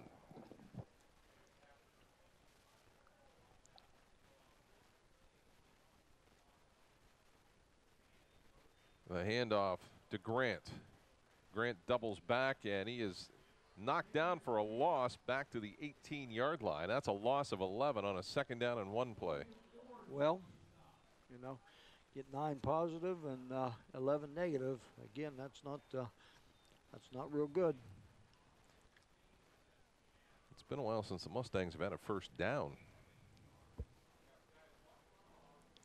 Scott Robinson, Chuck Rest, and Jay Yonders with you from Woody Hayes Quaker Stadium in New Philadelphia. Brand new turf out on the field. Looks great under the lights. And the Quakers doing their best to pick up a victory in their first appearance on the home turf. They lead it 35-0 over Claymont here with 3:37 to go. Had to reset the play clock on that one. That's what the holdup is right now, but ready to go. And again, you know, Claymont had a good second or a good first down, and now they're back to 3rd and 12. 3rd and 12. Quakers showing blitz. A lot of pressure for Harris, and it is incomplete in front of the Quaker bench. It'll be 4th down. Nice job there defensively by the Quakers to close on that receiver on that. So again, you know, you look at it, and you mentioned it just a minute ago. It seems like that the Mustangs have been between the 15 and 25-yard line this whole second quarter, and Quakers have been getting pretty good field position in within the 45, 50-yard line. So the Mustangs short another player, so they'll run one on here late. Now we got a penalty, I'm sure. That one there, kick's not very good. Well, I think that one's coming back anyway. Yeah, if I was now, is it come back or can they decline it? I'm not sure how that I don't. works. Why would you decline it? Take the ball right there. You got pretty good field position. Yeah, Why but make I'm why sure make they're. you punt it Yeah. again? You know, legal motion. They might take. They may make him punt it again. I'm not sure. Like I said, I'm not sure about that situation whether you have, you take it or not. There we go. That's what I say. Quakers want the football. They don't need to. They don't need him to punt it again. They might pick up 5-10 yards. Yep. That's. They'll be fine. I mean, you got good field position right there. That means you got to punt it and have another situation. And Well, so far, Baron May has thrown for a touchdown pass. He has scored 3 times by the run. And the Quakers have a defensive touchdown, a return of a fumble by Garrett Strand. And they've got the football here with Kai Crothers, who's out near midfield again.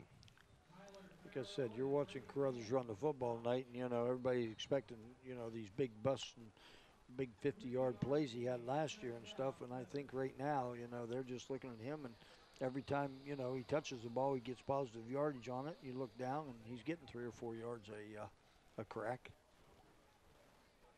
2nd down and 7.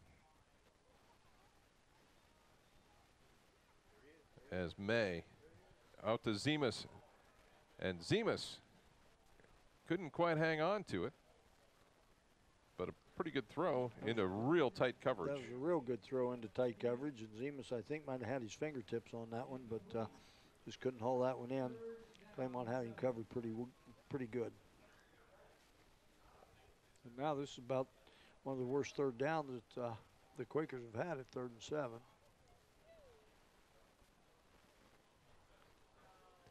See what they do here on 3rd and 7. Quarterback draw. I think they'll throw the ball on this one. Zemus snags it out of the air, makes the big catch down at the 27-yard line. Zemus just was a middle receiver right there. You can see he just went straight down the hash marks, and May puts it right on the money for him, and he kind of split the defenders. And I had heard some very positive things about Sam Zemus from the scrimmages, and after watching him last year as well, he's really picked up his game, and he's made some great catches. 1st down and 10 for the Quakers. May looks to the right side, and Walker was wide open.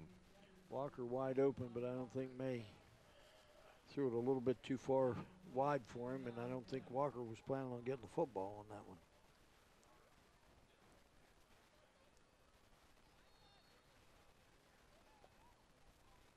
So May heads back to the huddle with the play from Coach Matt Dennison.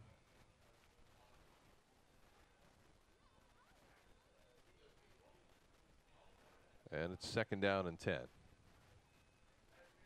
Quakers have a couple of timeouts remaining if they need them. Crothers straight ahead. Breaks it to the left side to the 10 and down to the 9-yard line. Well, there's what you normally think everybody wants to see on Corrales right there, but, he's not sure what we got going here now. Got a little bit pushing and shoving. Got a little scrum going on here. I guess I should say not real surprised on that. Yeah, that's tempers have a tradition of flaring as we get another look here. See, I'm not quite sure what exactly happened on that one right there. Now I'm not sure where we're at. I think there was a little maybe they got tangled up and maybe some feet that got flying and feet got tangled out. One of the Quakers come in and tried to help his so they're just going to cool people off and figure out, okay, fellas, what are we going to do? What'd you see, and how are we going to? I'm going to guess offsetting personal fouls. What do you think? Well, I don't know. From what I saw here on the replay, I'm just looking at the Claymont foul because there was really no foul when they were on the ground over there. I think when they come up, that's when the Claymont player decided to take another extra push or another extra little shove or swing or something. So it'll be interesting Yeah, the here. flag was pretty immediate as we get another Yeah. fan cam. Brought to you by Lightning Signs and Decals. Quaker fan. Yep. Mom brought the little one tonight, so she knows where he's at anyway. So if you get a chance, you need some custom signs, banners, and graphics, check out Lightning Signs and Decals at 224 7th Street in New Philadelphia. You can give them a call, 330-440-3129.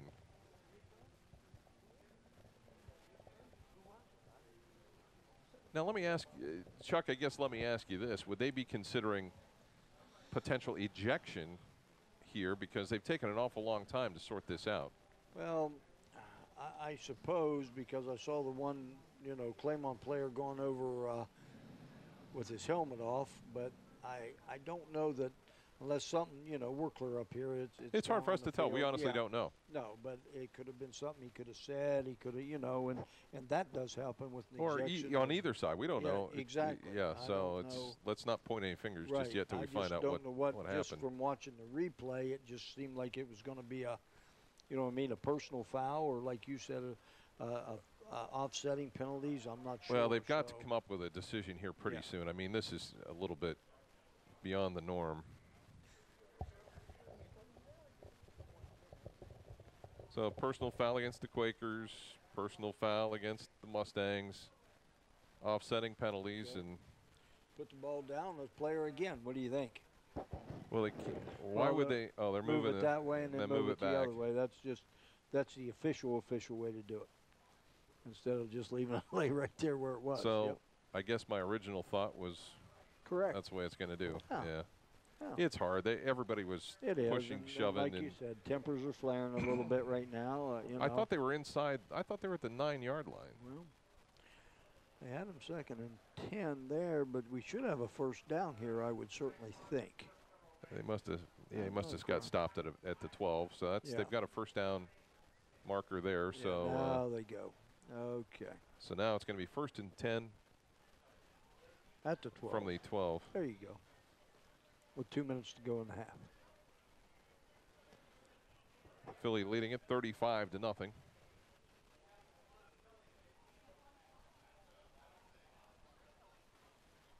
So the Quakers have an opportunity here to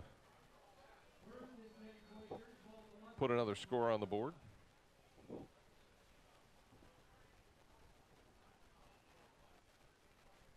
May take the snap, rolling to his right. Throws, and it is in and out of the hands of Walker. At least it was thrown toward his feet. Yeah, I don't think he got his hands underneath that one to be able to come up with it. Trapped it maybe. Clock stop, minute 44 to go here. 2nd down and 10.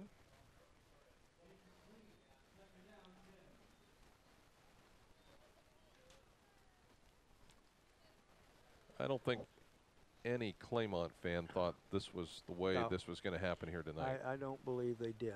Like I said, I think there were high expectations. And just after one game, it's not really going to matter. You know what I mean? You end up going 9-1, so what? But, I just thought that I think that Claymont thought it was going to be a lot more competitive. Too much time on the It has Quakers. Yeah. That'll back them up 5. Yeah, these are the little things when you get ahead 35, you know what I mean, that you start losing focus on a lot of things, and that doesn't makes it look like you're out of sync and you're not doing your job. But I think that well, I don't think they want to squander an opportunity to score no matter when it is. Yeah, that's the thing right now. I think they just need to.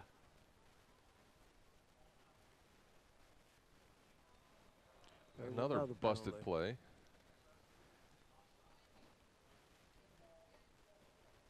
You know, one thing you don't want to do is lose field goal position. Exactly. You know, that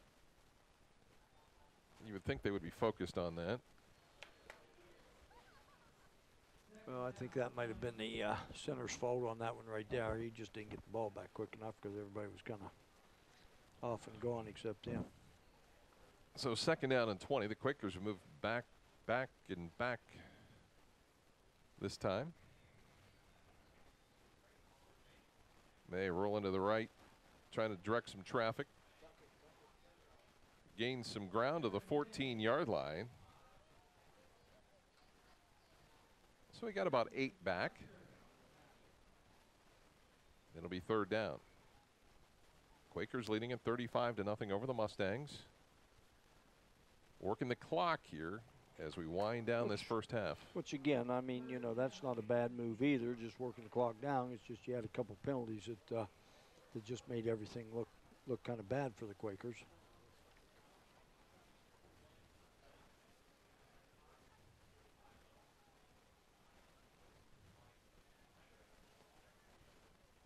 May takes the snap.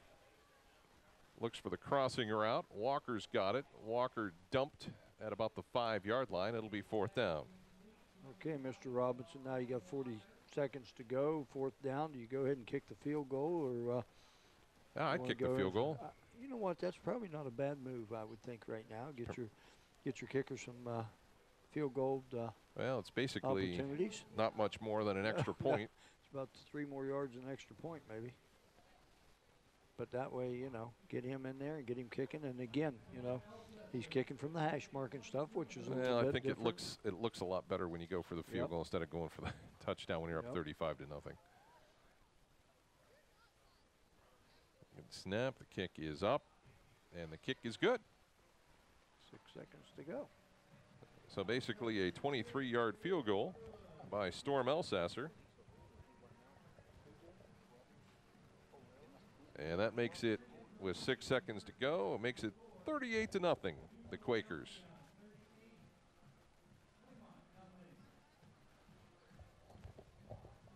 So coming up at halftime, we'll have our MEB Systems halftime report. Also want to thank our good friends at the J&G Grill in New Philadelphia. They're your post-game stop for homemade food and friendly company.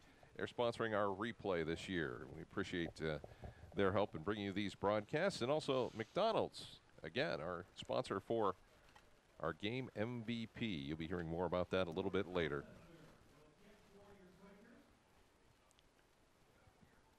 So Storm Elsasser just makes the field goal, and now he will kick it off again.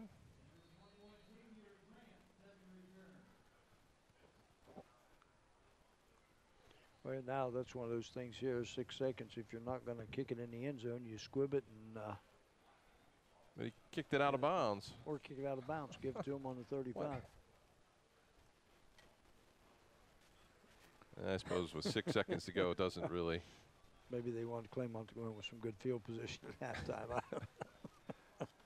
Yeah, I can't imagine they were too happy with that. No, that not effort. But you know, that's something that if you're going to do it, you've got to do it correctly to be, you know what I mean, successful in the special teams.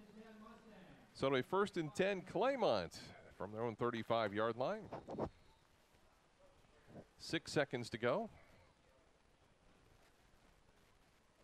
Could be the final play of the first half.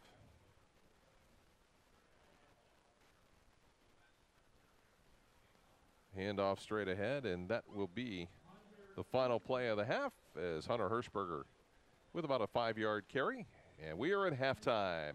New Philadelphia leading at 38-0 over the Claymont Mustangs.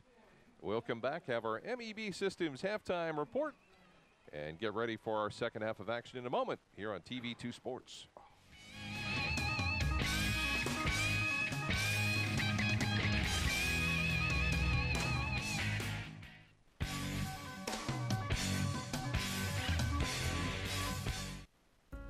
Are you recovering from orthopedic surgery, experiencing low back pain, or pain resulting from an injury? If so, choose Trinity Hospital Twin Cities Rehab Center. Their experienced team of physical therapists provide personalized care to help you return to normal activities as soon as possible. Choose the Trinity Hospital Twin City Rehab Center at Denison. Call 740-922-6675 for more information.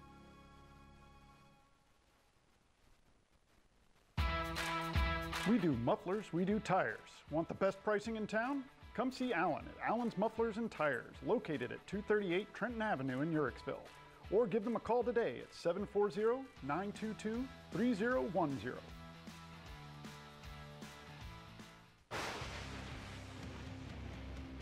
Taking the area by storm, Lightning Signs and Decals specializes in custom signs, banners, and t-shirts. Also available are full business packages. Their signs feature large format graphics, channel lettering, and light boxes and custom laser cut form letters. Visit online at lightningsign.com or visit the storefront located at 224 7th Street in New Philadelphia. Lightning Signs and Decals. We're taking the area by storm.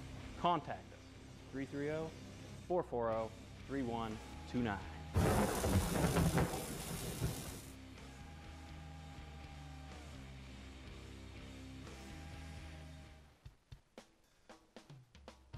Carpenter Heating and Cooling has been keeping your home comfortable for over 30 years. Every installation includes heating and cooling load analysis, along with a follow-up visit to ensure your satisfaction. Carpenter services all makes of residential and light commercial heating and cooling equipment utilizing custom fabrication and state-of-the-art system checks. Their NATE certified technicians work hard to provide you with total living comfort. Hi, I'm Doug Carpenter. And I'm Chris Carpenter. Come see us online at carpentercomfort.com. Or give us a call at 330-308-8550.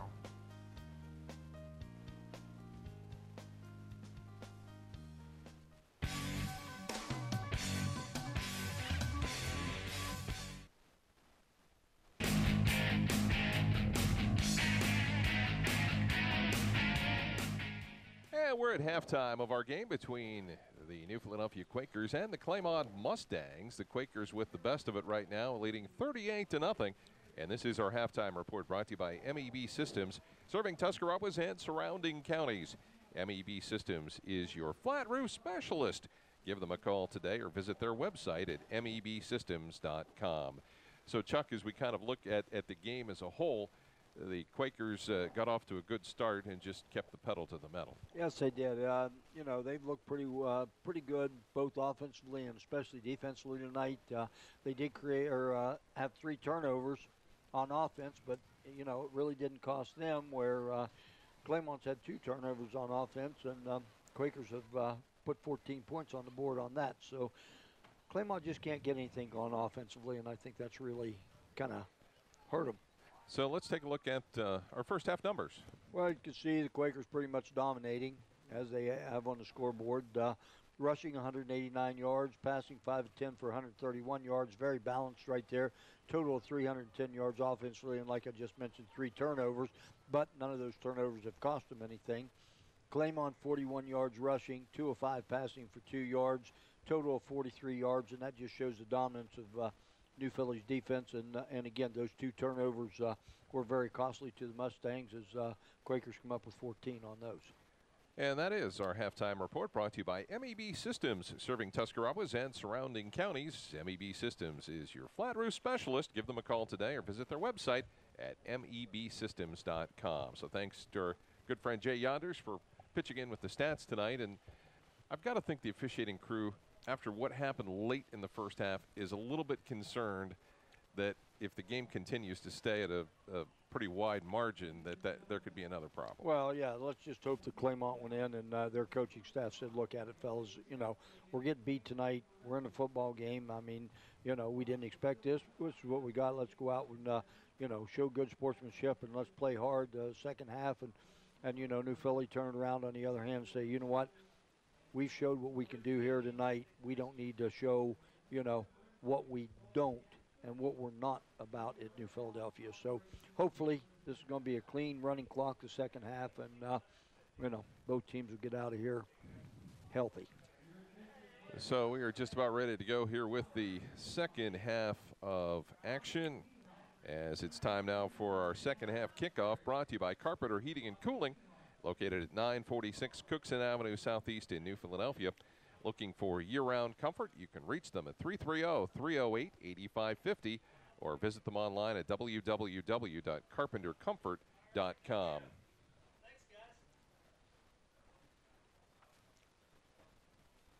So we are just about ready to go, so Quakers will kick it away.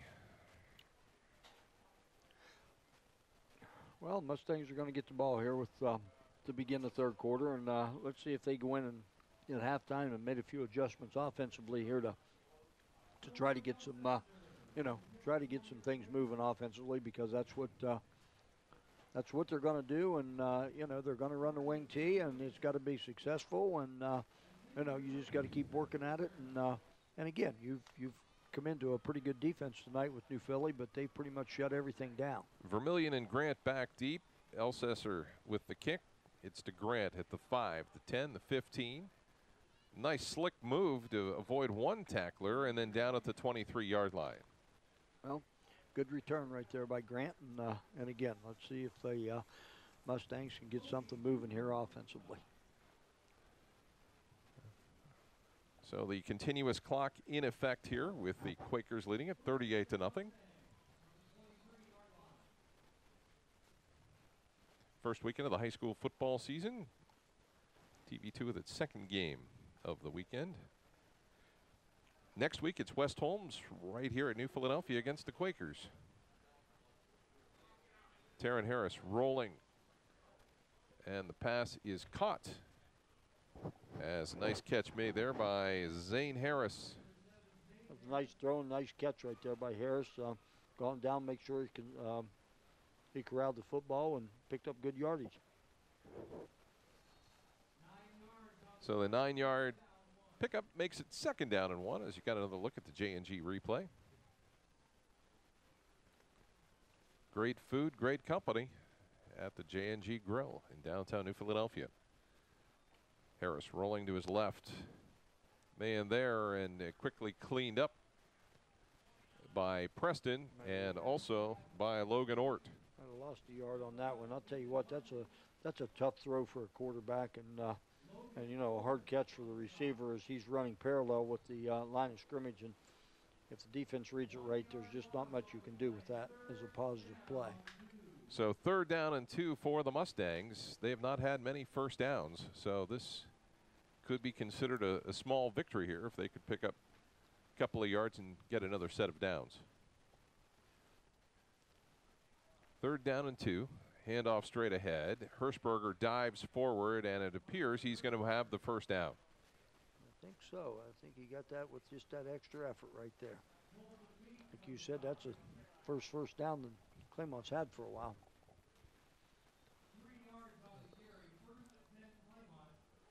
So 9.5 minutes to go here in the 3rd quarter.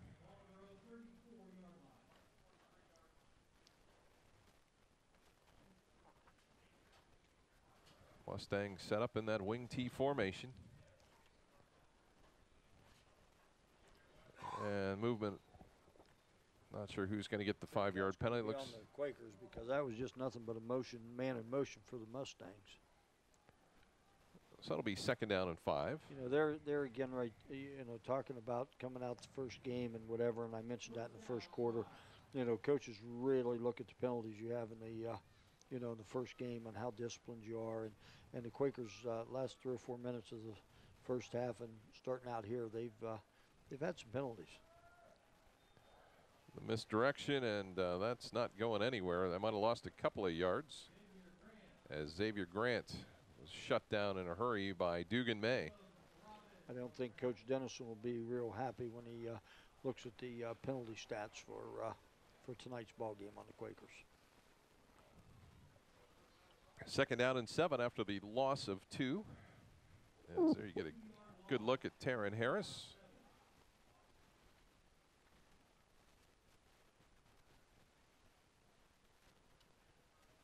Colton Meeks along the defensive line for the Quakers as Harris in trouble and tripped up at the 31-yard line.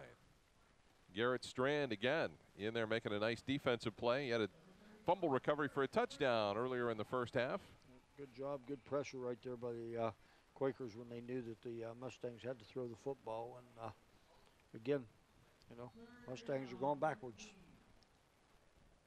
Yeah, the Quakers had a little bit of a quarterback battle. Does that maybe settle itself a little bit with Baron May having a nice performance tonight? Oh, I don't think there's any question about it right now. I think that, you're looking at the quarterback situation as he's number one, and, and you can look at, his, when they were going in at the beginning of the year, and Cam Alberts and him were going to duke it out a little bit, and then Alberts gets hurt, and again though, Alberts comes back I think next week maybe, if not the week after, but I think they're really going to look at Cam defensively if they can, because he's going to help them tremendously in the secondary. So 4th down, the Mustangs will have to punt it away. And Jelani Walker standing back at his own 40-yard line. Blake Leinard with another punt that Walker will field, and a great job covering it by Xavier Grant. Tell you what, Grant did a great job on that one covering it, but I'll tell you, Walker did a heck of a job by catching it and holding on to it, because it was one of those punts that if he'd have let that one go, it could have rolled 25 yards past. So both guys did a great job on that one. But getting back a little bit, Scott, to the quarterback situation for the Quakers, I think they're both very capable. Yes, but May's been very adequate, I would think, tonight in running the offense right here. And again, we talked about it early. This has just helped him tremendously those last 3 games he got to play in last year. So the handoff straight ahead. And it looked like it was Logan Ort that was in there, the running back spot. Yes, I think you're right on that one. So that's good right there. Given Kai Crothers was on the sideline here. I saw him a few minutes ago. So whether we got it in here that something happened to him, or whether they just want to work to get some reps here with the score the way it is. Either way, nice run. 2nd down and 6 after the gain of 4.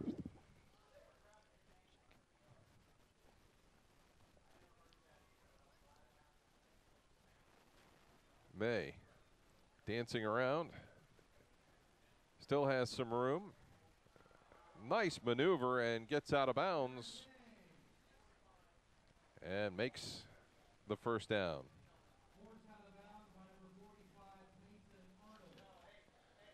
So Mason Arnold on the stop for the Mustangs. It's a 1st down for the Quakers. Yeah, nice job by May right there on that, eluding a couple tacklers and picking up 9 yards on that carry. Boy, he's a lot faster than I thought he was. Yes, he's deceptively fast, isn't he? Because he gets out there, but again, he makes a move here or there and makes somebody miss, and that just makes him look a lot quicker. 4:55 to go here in the 3rd quarter. 38-0. The Quakers with the lead over the Mustangs.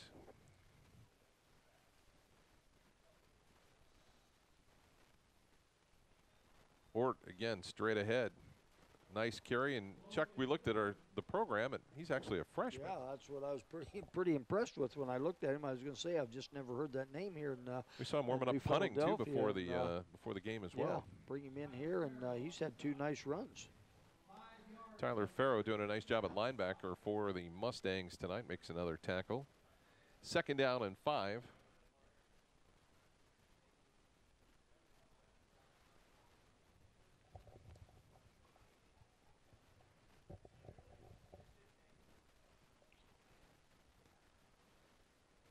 So the Quakers at the Claymont 44-yard line.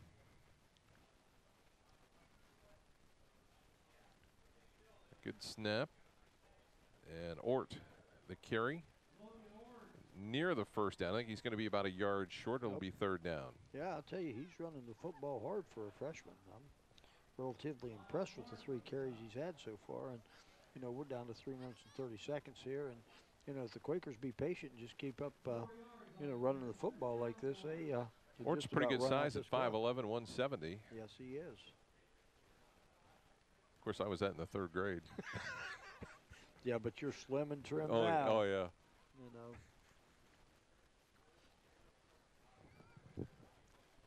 Third down and short for the Quakers. They hand off to Ort. He'll bump it to the outside. He'll have the 1st down. Nice run to the 35-yard line. Yeah, that was a good run right there, because I think May was supposed to keep that one, and Ort kind of took it away from him, and then the hole closed down, but he was smart enough to pop it outside and pick up that 1st down. He's showing some good speed and some good agility to make quick decisions. Yes, he is. Yeah, I think this is a smart move on the Quakers. Just be patient right here, run the football. You know, after what happened there at the end of the first half, I think you just go ahead and take what they're giving you right here and take the 3-4 yards. You don't have to do anything Exactly. spectacular. The game's well in hand. Exactly. The handoff to Ort straight ahead and stopped at about the 26-yard line. So a gain of maybe 9. And he is really giving them a spark here in this how about this? Huh? third quarter. They might have found something here. You got a great backup for your guy that ran for 1,700 yards last year. Exactly. That's what I'm thinking. You know, you had a guy that carried the load last year, and you expect him to carry the load this year. And, boy, they just go ahead and let this guy come in, and he's taking right over where Carruthers started last year when he was coming in. So 2nd down and 2, minute 38 to go here in the third quarter. We're in a continuous clock setting. It looked like the Mustangs might have jumped. Yep. Which will give the Quakers another first down. I think that's what you got, Scott.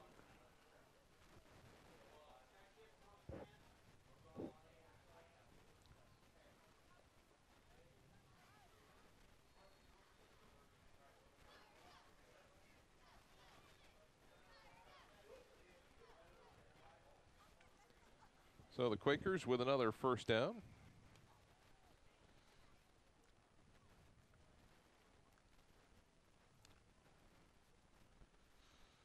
As May ready to take the snap. Oh, he's going to lob it down in the corner of the end zone for Joseph, and it's knocked away. There's quite a battle there between Jimmy Basiletti and Gent Joseph. I'll tell you what, Basiletti's played pretty good corner for the Mustangs tonight. He's had to cover the wideouts for the Quakers, and he's been holding his own a little bit. So maybe another play here for the Quakers if they want to, or they can let the third quarter clock run out, which my guess is they will here. Yep, looks like Coach so at Dennison's the going, come on down here. end of 3, the New Philadelphia Quakers leading the Claymont Mustangs 38-0. We'll take a break, come back with fourth quarter action in a moment here on TV2 Sports.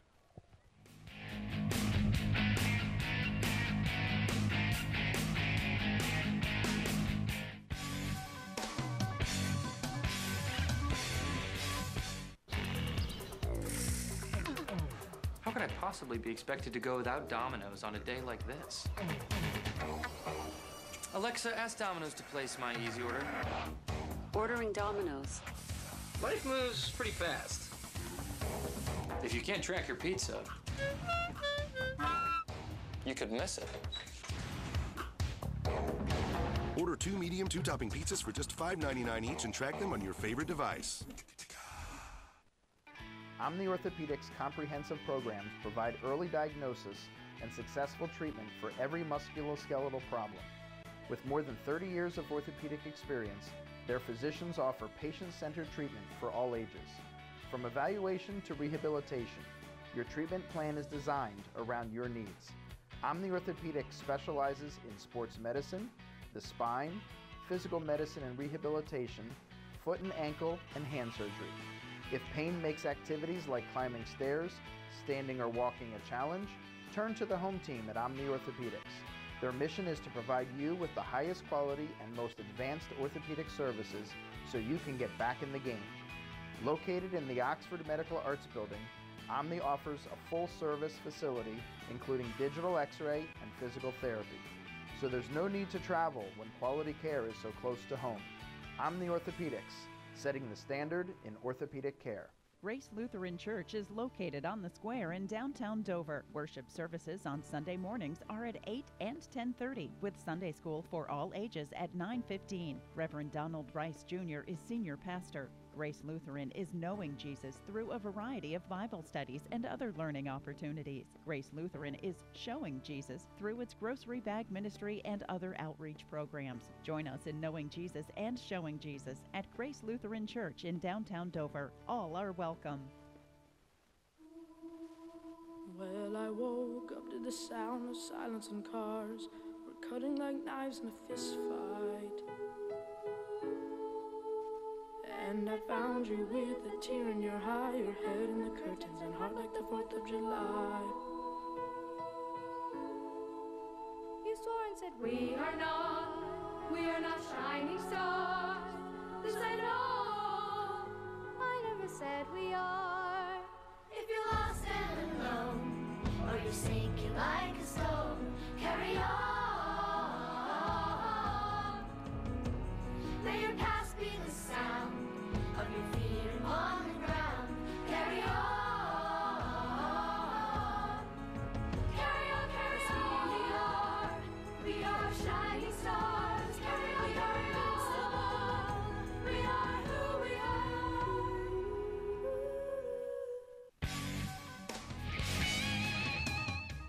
Fourth quarter action, 2nd down and 10. Continuous clock in effect. New Philadelphia leading at 38-0. The handoff to Ort. Ort around the right side down to the maybe the 16-yard line for a gain of 6. And he has just been really impressive in here working against the Mustangs. Tell you what, he's probably got close to 50 yards already on about 6 carries. He's done a nice job. So it's 3rd down and 4.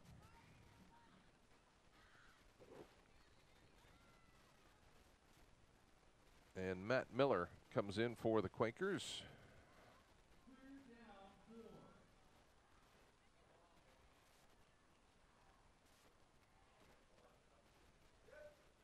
So the Quakers will split 2 receivers wide to the left side, Zemus and Miller. Don't think they're going to see any action. Straight ahead is Ort. He's a little short. It'll be 4th down. Well, you know, you look at this and you say, okay, we go for it, or do we go ahead and give our kicker some, you know what I mean, some practice? And you know, you're doggone, you know, one way or the other, you're probably going to be wrong because I think he's going to go ahead and go for it on 4th and 2. But you know. Well, you've got the battering ram and Logan Ort in the backfield. What's one more carry? Well, it is, and I agree with whichever way he goes, you know. But again, how many times does the kicker get, you know what I mean, an opportunity to kick a field goal? Other than, well, that answered that question there. That might be a field goal to come. But again, you know, I believe the Mustangs were offsides on that one, so I'll give the Quakers a first down. Wasn't sure which. Yep. But you saw know, the Quaker backfield you know, move a little Scott, bit. that's something you want to look at and think about. I mean, you know, how many opportunities does a kicker actually get in an actual football game to, you know what I mean, kick a field goal? And you always look at it and say, well, do we give him the opportunity? And you're up 38-0. So it's 1st and goal Quakers after the penalty on the Mustangs.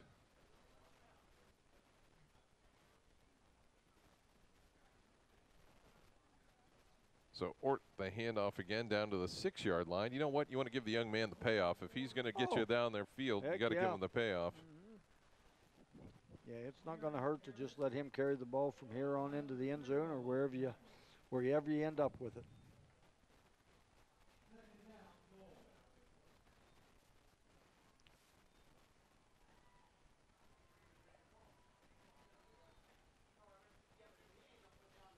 So the Quakers with 2nd down and goal from the 7.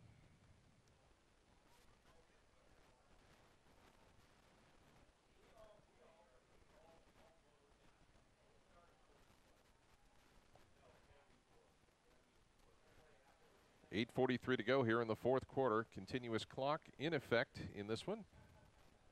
Ort, the handoff off the right side to the 5-yard line. It'll be close there on to the 5.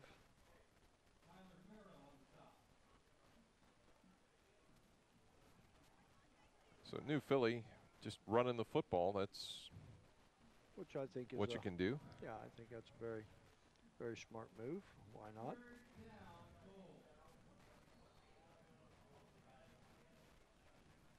Quakers may only have one more series left, depending on how this goes here.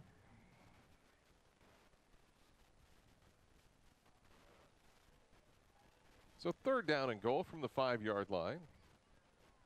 The handoff to the right side to Ort again, and this time down to maybe the 3-yard line.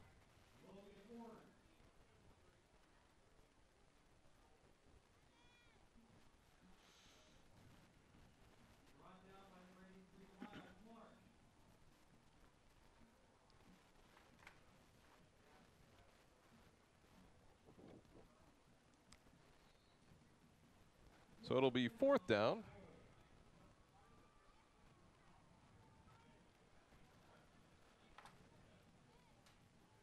$7:15 to go here, 4th quarter.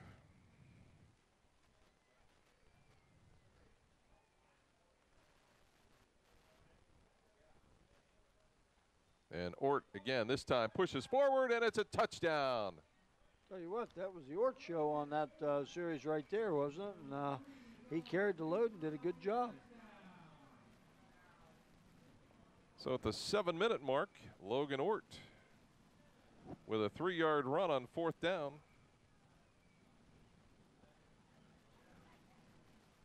So the Quakers put another score on the board, and Elsesser on to try the extra point.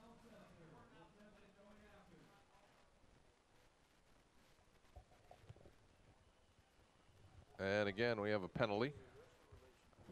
Offsides on the Mustangs.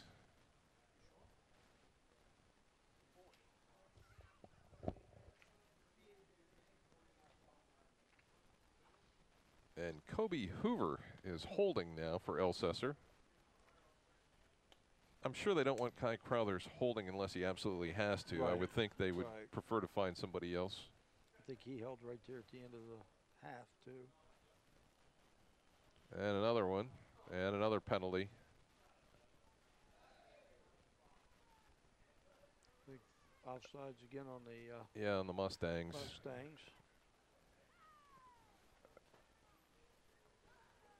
Officials are probably getting tired of this. They're probably going to tell them all to stand still. Don't anybody move. Yeah, just stand there, guys. Let him kick it. You're not going to block it anyway. This time, right through the middle, and it is 45-0. The Quakers leading it with 7 minutes to go.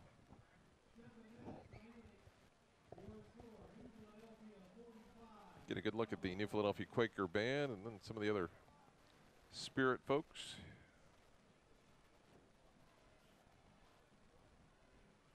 They've run a lot of 100-yard dashes so far tonight. Yes, they've run a few. I'm going to have to get some new shoes. You know, you and I were down on the field earlier, and boy, is it a very nice turf field. I'll tell you what, it's a very nice turf field. You could just tell right in there that the company that come in and did it, they just did a great job on it.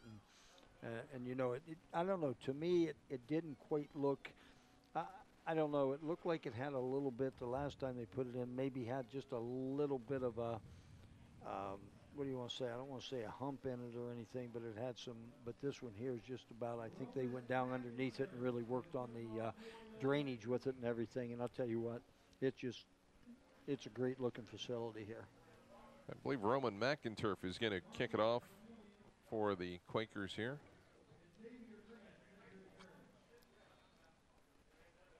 Xavier Grant back deep, and Marcus Vermillion.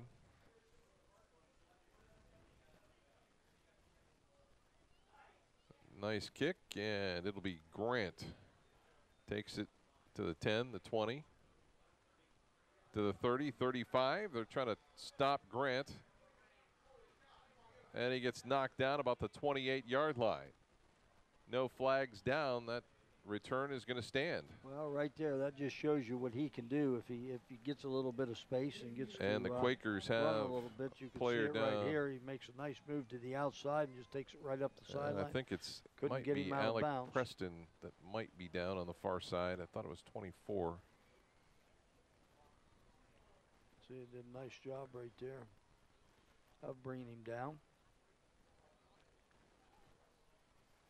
Oh, he got hit right there. Got hit in the ribs, I think. Yeah, there. got hit in the ribs after the ball was down with the kid that just couldn't stop himself from trying to block. So nothing hurt right there. Well, you have to say, why do you have a starter in on the special teams with 6:17 to go in a game that's 45-0? That's why they call them special teams.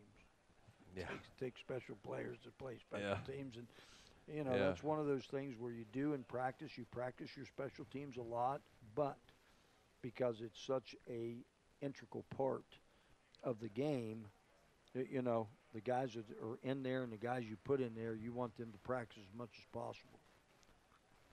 I'm guessing it's probably just one of those things that took the air out.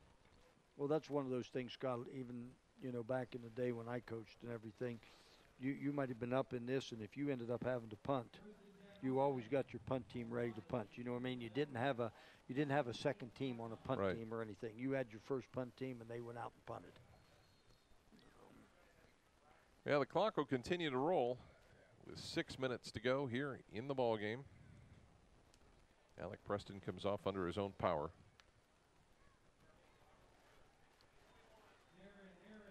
As Taryn Harris got maybe a yard or two.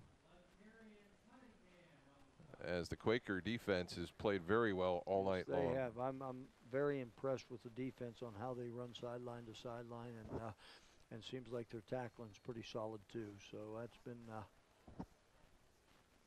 a big part of the Quakers' success here over the last few years. Is their defense every year just seems like it's gotten better and better. And with that, you got to give a shout out to Coach Dennison's defensive coaching staff on that.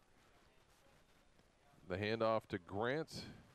Grant turns the corner, and Grant got knocked out inside the 5-yard line, and Quaker defense breaking down just a little bit, but I suspect there's a lot of I think you got a lot of new jerseys faces out there. You got a lot of new faces on that, and it looks like Claymont, which you can't blame Claymont for keeping their first group in there, because they just need to get some success offensively to show these guys that, you know what, we can move the football, and they know it's against the second team, but you know what? If you can put 7 on the board, you put 7 on the board. Yeah, that was Matt Miller that made the touchdown saving tackle.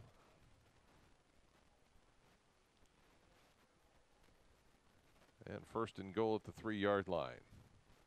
The handoff straight ahead to Hirschberger, and he's in for the score.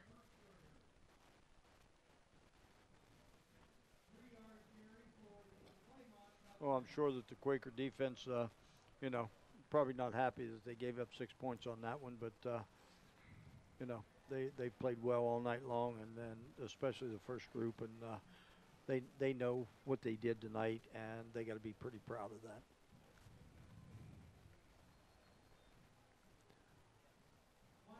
So Michael Lasecki in to try the extra point.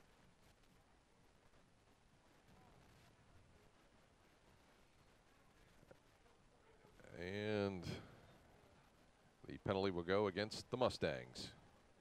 Not much has gone right for Claymont tonight. No, it hasn't. That right out of the chute, they gave them battle the first series or two, and then when the Quakers saw what Claymont was giving them offensively, they just you've got to think in there. And with the Mustangs going into the IVC, you've got to think that's a good league for them. Oh, I don't think there's any question about it. I think they'll be very competitive week in and week out in the IVC, and let's face the fact, New Philly's a pretty good football program right now, and that's a tough one to open up with for anybody. So, yeah, I think with Claymont gone in, I think that's a good move on their part. They're in the South Division. They're going to play teams that, you know what I mean, that's good. They're going to match up with in Garaway and Ridgewood and Tusky Valley and Newcomerstown, and they always going to have to go through Indian Valley, and that's what I think this year, that even looking at the Mustangs, I thought they could be right up in there, but I would think the horse to beat right now would be the Braves. So we'll see how it all pans out at the end of the season, but again, I think Claymont's going to be in there, and they're going to have some success. So we had a little problem lining up here. I think we're okay now. They wanted to go on the other side. Now here's where you probably got some young faces in here on the kickoff return team, which is okay, and this is probably a group you'll see tomorrow morning when the two square up down at Mustang Stadium. So Lasecki with the kick. One of the up men picks it up and takes some punishment. And that was one of the younger Quakers there. It's not even on the roster. So Quakers have pulled out all the stops here with 4:08 to go. Well, I would think you're going to see a lot of new faces right now on that Quaker offense. And you need to start out with the quarterbacks and running backs in there, Scott, as soon as we can see who they're going to send out there.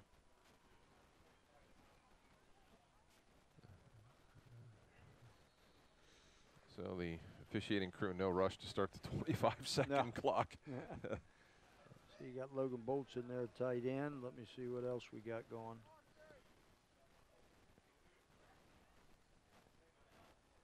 Don't have the depth chart, so we're going to have to try and spot people as we can.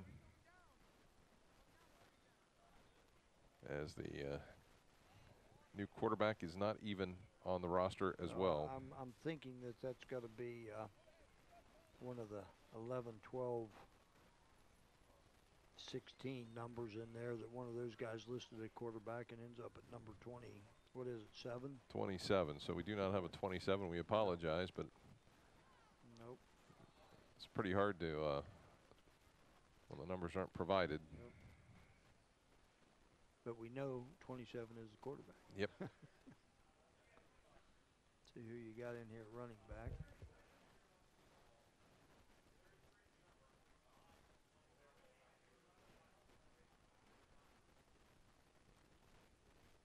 So it'll be 2nd down and 9. And they hand off 52, 77. as Drew Lotzenheiser with the carry. You got Justin Reimer in there, an offensive lineman, and you got number 77 again. So 2:24 to go. We apologize. And it's 45 to 6. No 77 in the book.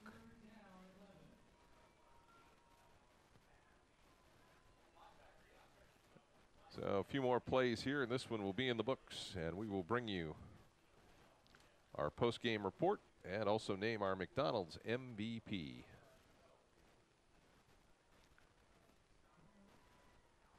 Another run here by the Quakers. See what we got in that one. And again, Drew Lotzenheiser with the run. As the Mustangs also put in some youngsters to get some playing time.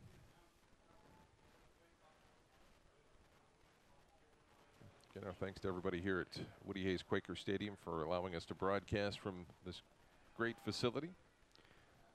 Coach Dennison here is going to take it down probably to a second here and call a timeout and maybe punt the football.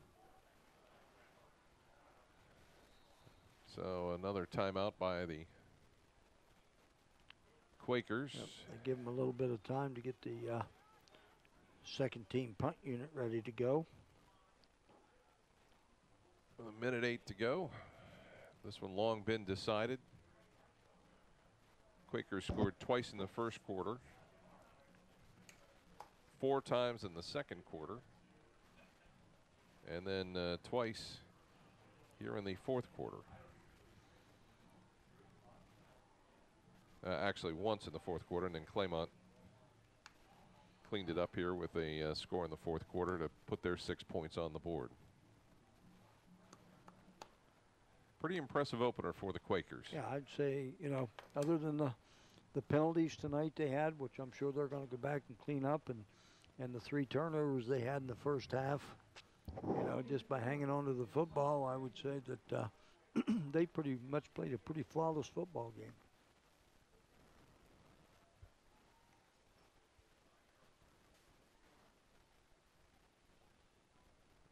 So we're waiting on the snap.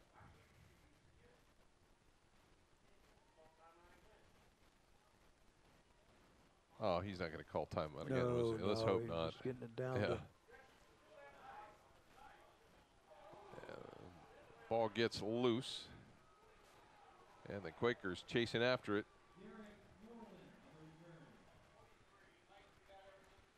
As the Justin Emmerich on the tackle for the Quakers, and with 35 seconds left, the Mustangs will have the football.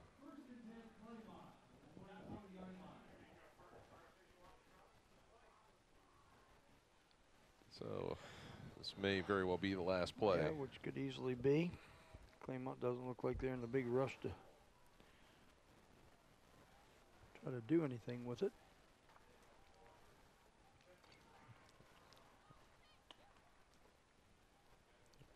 So Mustangs still running in players.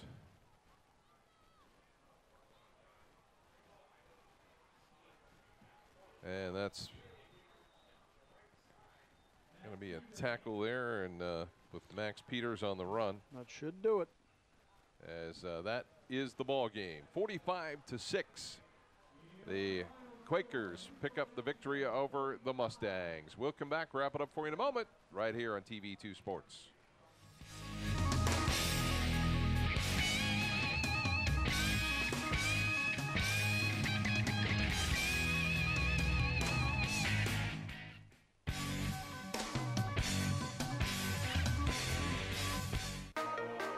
I think the hands-on aspect is going to give you an opportunity to explore, find out what you're good at, what you like, and you're not going to have mountains of debt. What you're going to have is a marketable skill that even if you don't love it, you can use that to pay to go on to college and get that degree. And we've got a number of students that do that. They're very mature. I think we're a great hands-on exploration base. Students choose Kent State University at Tuscarawas because of our academic excellence, dedicated faculty, and affordable tuition. Our bachelor's and associate degrees will prepare you for careers including nursing, computer animation, or veterinary technology.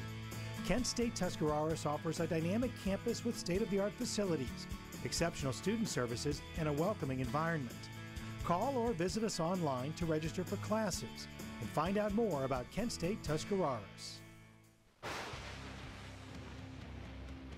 Taking the area by storm, Lightning Signs and Decals specializes in custom signs, banners, and t-shirts. Also available are full business packages. Their signs feature large format graphics, channel lettering, and light boxes and custom laser cut form letters. Visit online at lightningsign.com or visit the storefront located at 224 7th Street in New Philadelphia. Lightning Signs and Decals. We're taking the area by storm. Contact us, 330-440-3129.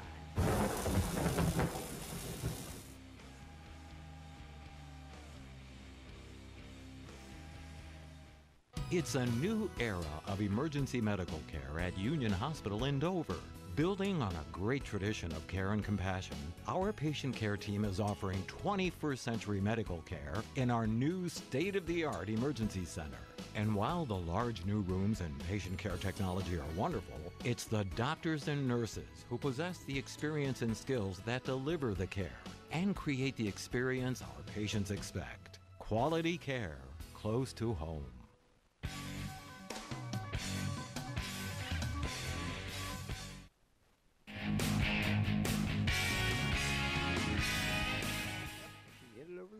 And we are back as the final score, 45-6. New Philadelphia Quakers defeat the Claymont Mustangs. And Chuck, really, it was a game that was completely dominated by New Philly. Yes, other than the first couple series, once New Philadelphia got their offense moving and kind of a couple plays on defense where Claymont was either out of position or Philly saw the safety off, it was off and running for the Quakers, and you know, they didn't stop. Like I said, the only thing that hurt New Philly tonight, I think, was their penalties and their 3 turnovers. Other well, than that, let's take a look at the stats here, and that truly tells the story. You can pretty much see right there, 247 yards rushing, and I think Coach Dennison come out and he wanted to, you know, show that he had a rushing game, and he did. 131 yards passing on 5 of 11, 378 total yards, but he did have 3 turnovers all in the first half. Claymont, on the other hand, 98 yards rushing, 4 for 8 passing for 22 yards for 120 total yards and 2 turnovers. So scoreboard shows it, stats show it, pretty dominating by the Quakers. All right, and that is a look at our post-game wrap-up. Time now for our McDonald's MVP. McDonald's has 5 locations to serve you in Dover, Yorksville, Newcomerstown, Cadiz, and New Philadelphia. And it's Baron May of the New Philadelphia Quakers.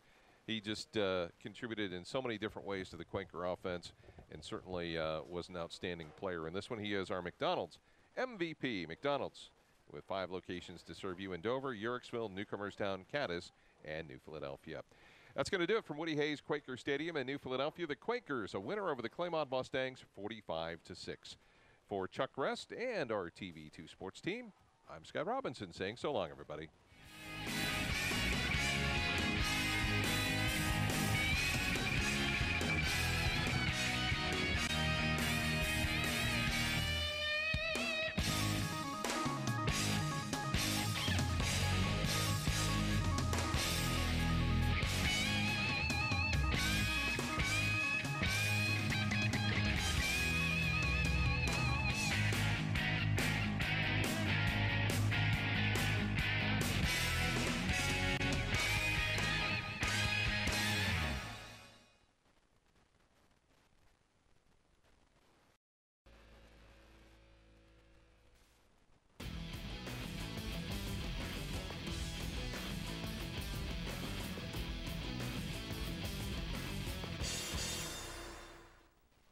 I'm Laurel Quillen with TV2, and this is your weekend community calendar, brought to you by Digital Marketing Group and Myers & Miller Podiatry, serving Tuscarawas and Holmes County with offices in Dover, Sugar Creek, Uhrichsville, Millersburg, and Newcomerstown. There will be a pancake breakfast at the Zoar Volunteer Fire Station at 190 East 5th Street on Saturday, August 26th from 7 a.m. to 10 a.m. All-you-can-eat pancakes, sausage links or patties, scrambled eggs, hash browns, and beverage, all for just $5 for adults and $2.50 for children under 12. Carry-out is available by calling 330-874-2069. All proceeds benefit the Zoar Volunteer Fire Department. Have you benefited by the loving kindness of John and the late Ann Page? Here's your chance to show Mr. Page how much their loving sacrifices meant. Bring a covered dish to McCluskey Park in Denison on August 26th from noon until 5 p.m. Help celebrate the hundreds of lives they've touched and changed forever because they shared the love in their hearts. If you have games like cornhole or horseshoes, feel free to bring those along to the park. The Mineral City Car Valley American Legion Post 519 is having a chicken barbecue on Saturday, August 26th from 1 until 5 p.m. or until sold out. The cost of the dinner is $8, which includes half a chicken, French fries, and coleslaw, takeout only. There will be a benefit for Ashley Wright on August 26th.